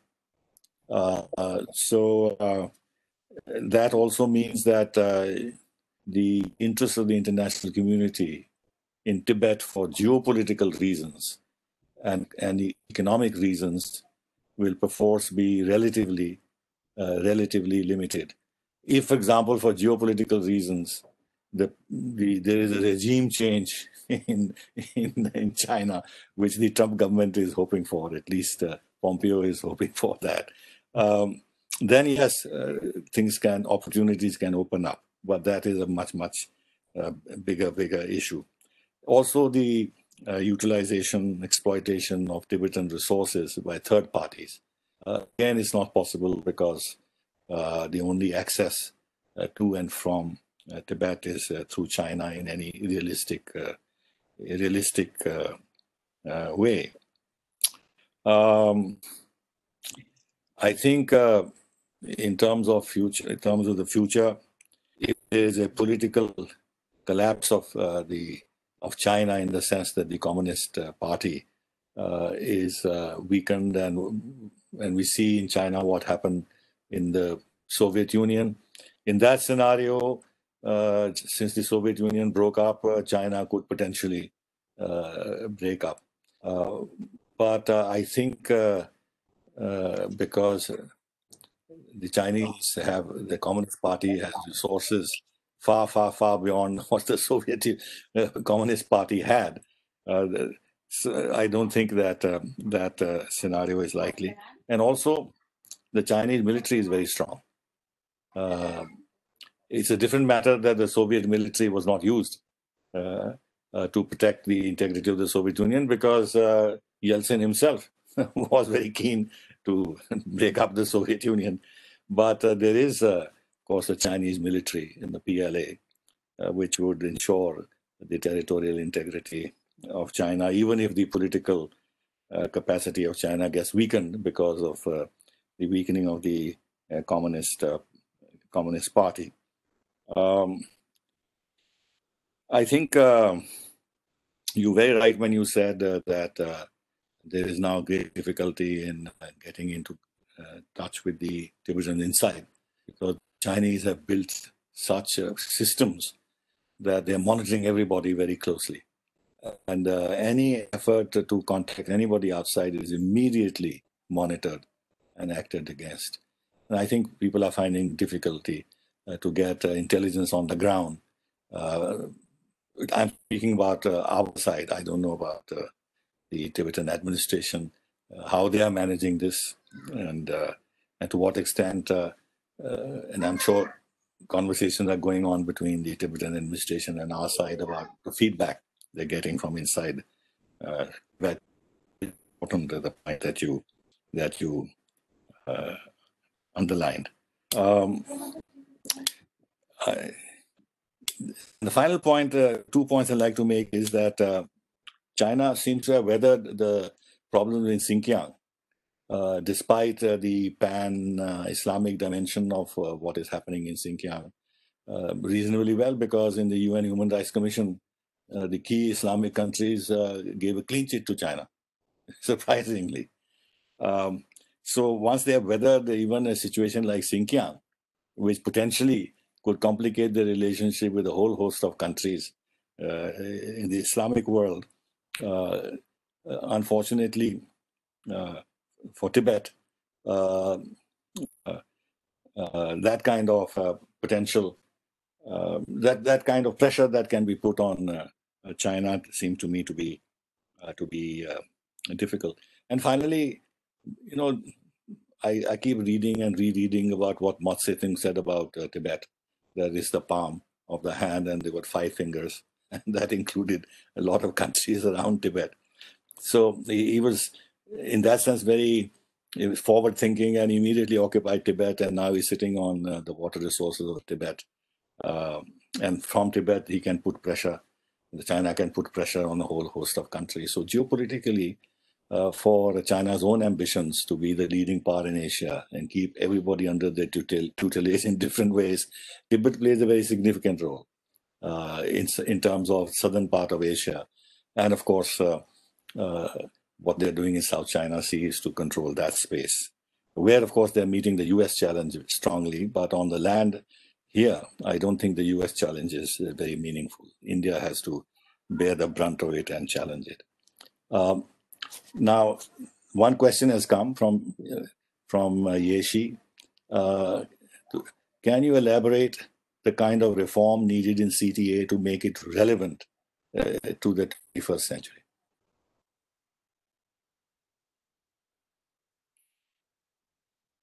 Can you unmute yourself? Oh, yes.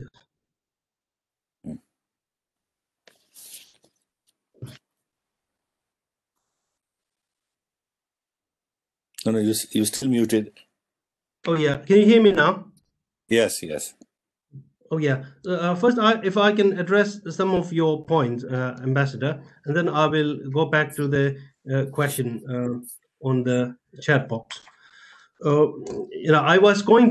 left it out, but I was going to say that when I was talking about the opportunities, I'm restraining myself from overstating the scale of these opportunities or even the likelihood of these opportunities. But the reason why I talked about it is that we especially prepared for what we think is unlikely or not going to happen. So which is why I talked a bit in detail about that. But so the reason why I even mentioned the possibility of these kind of opportunities is that up to now China was able to exploit an regional and international system that was that ranged from engagement to appeasement in many ways. So on a whole host of issues, whether it's trade, security issues, and territorial issues, and issues like Tibet, Taiwan, Hong Kong, and even Xinjiang.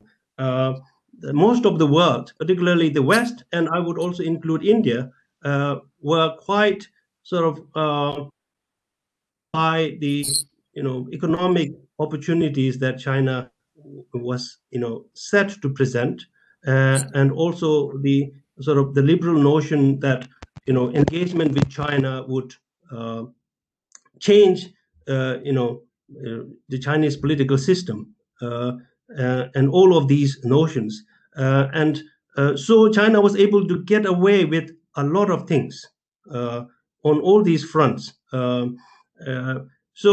But now we are talking about a future where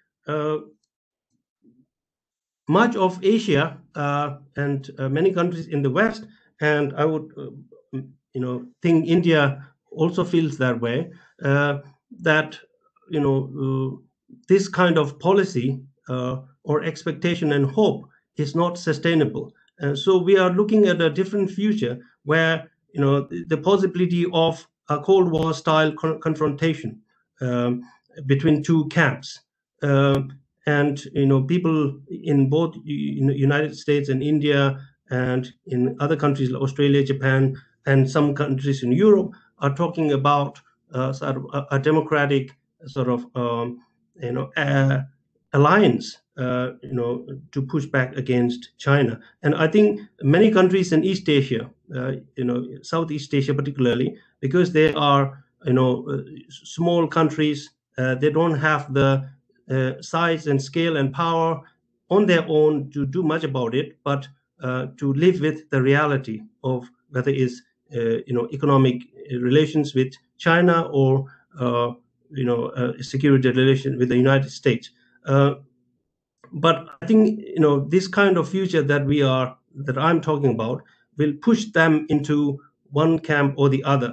So in this kind of future, I think it is possible for the Tibet issue to move out of the human rights or moral kind of issue that has been the mainstay in many countries to become a major strategic and geopolitical issue.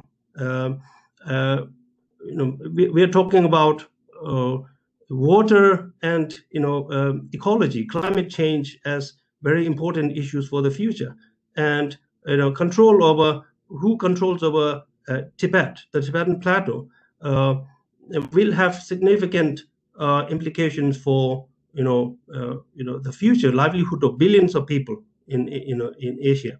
And also, although Tibet is landlocked, as you said, it was the route through which the United States, obviously the British, had a lot of influence and control over Tibet, and the Americans also used Tibet as the route for sending supplies to the nationalist army, before the Second World War. So it is not entirely inaccessible, and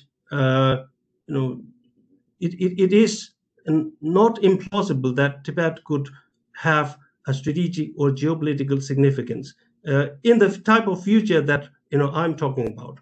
Obviously, if we go by what the situation in the past few decades, obviously what you are saying is holds water. And then I'm also talking about political change within China, which can be as a result of not just the demands from Chinese people, but also as a result of pressure from geopolitical competition outside. I cannot hear you, Ambassador. Is it? I'm unmuted. Yes. Can you hear me?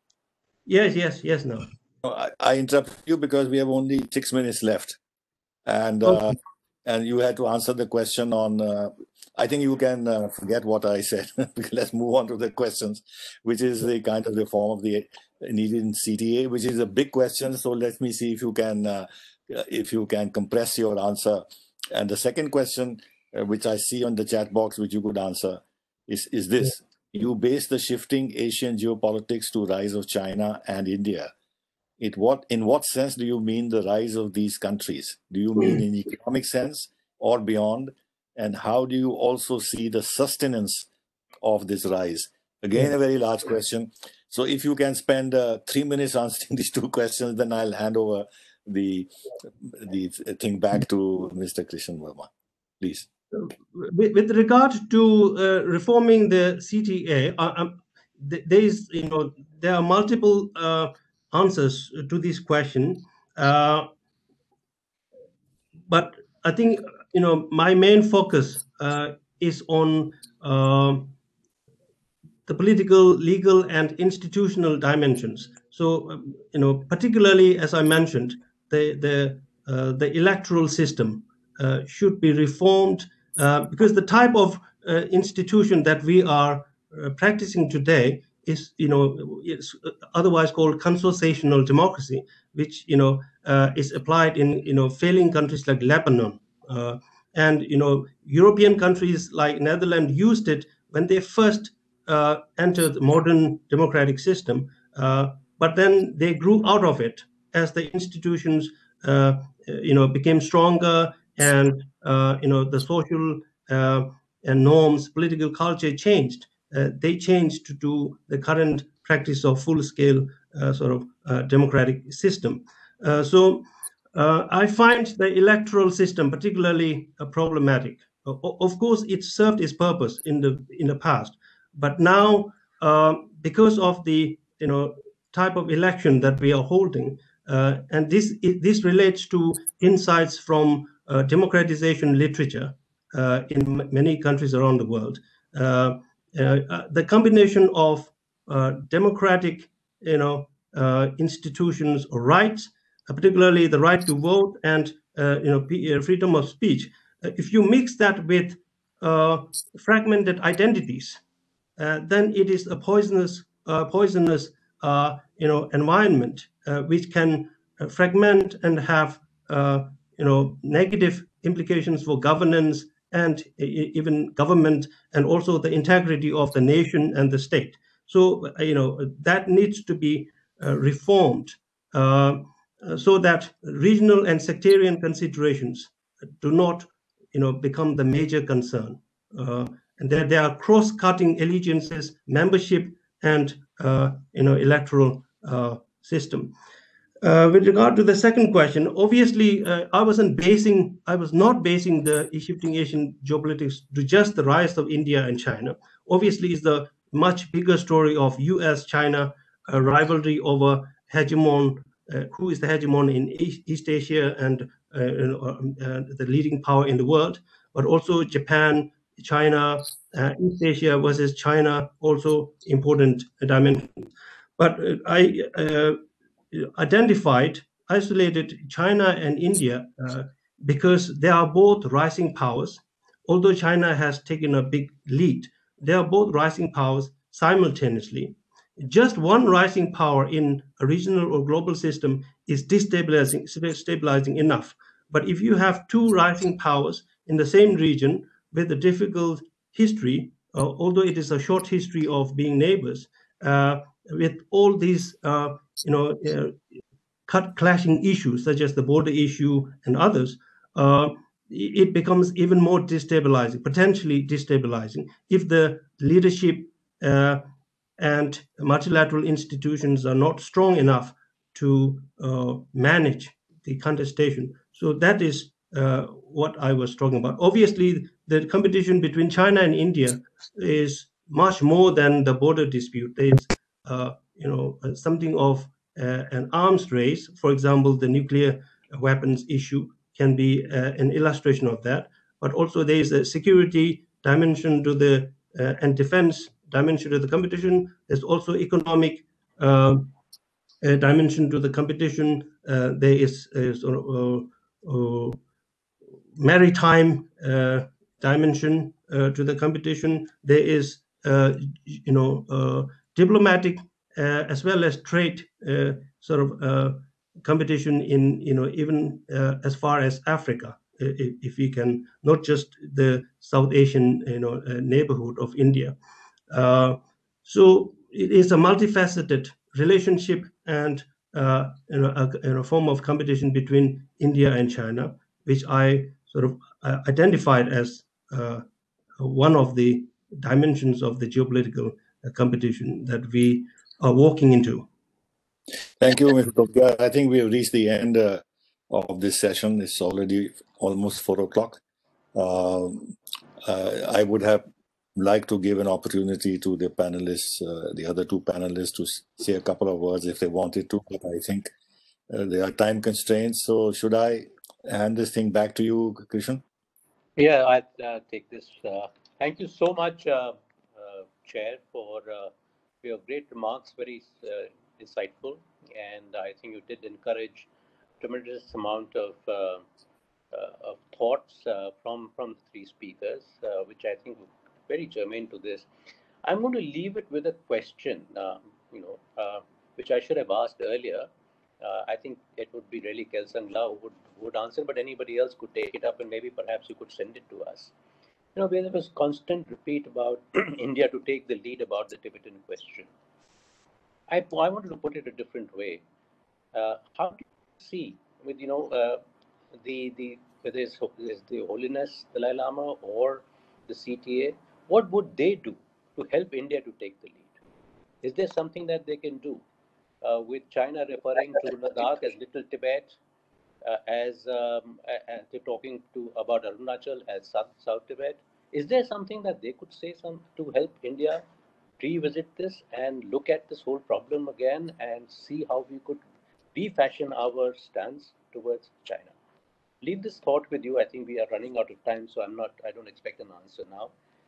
So at the end, I would just say thank you very much, each of you, Ambassador Sibal, for taking the time out from your busy schedule and chairing this.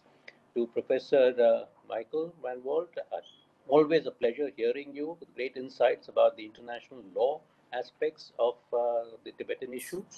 To Gyaltsen for also spending some time with us from Europe. It's always a pleasure to hear somebody who's actually been involved in the negotiations and dialogue with the Chinese. And of course, Tsering, who actually gave us a very good oversight about the geopolitics on the Tibet issue.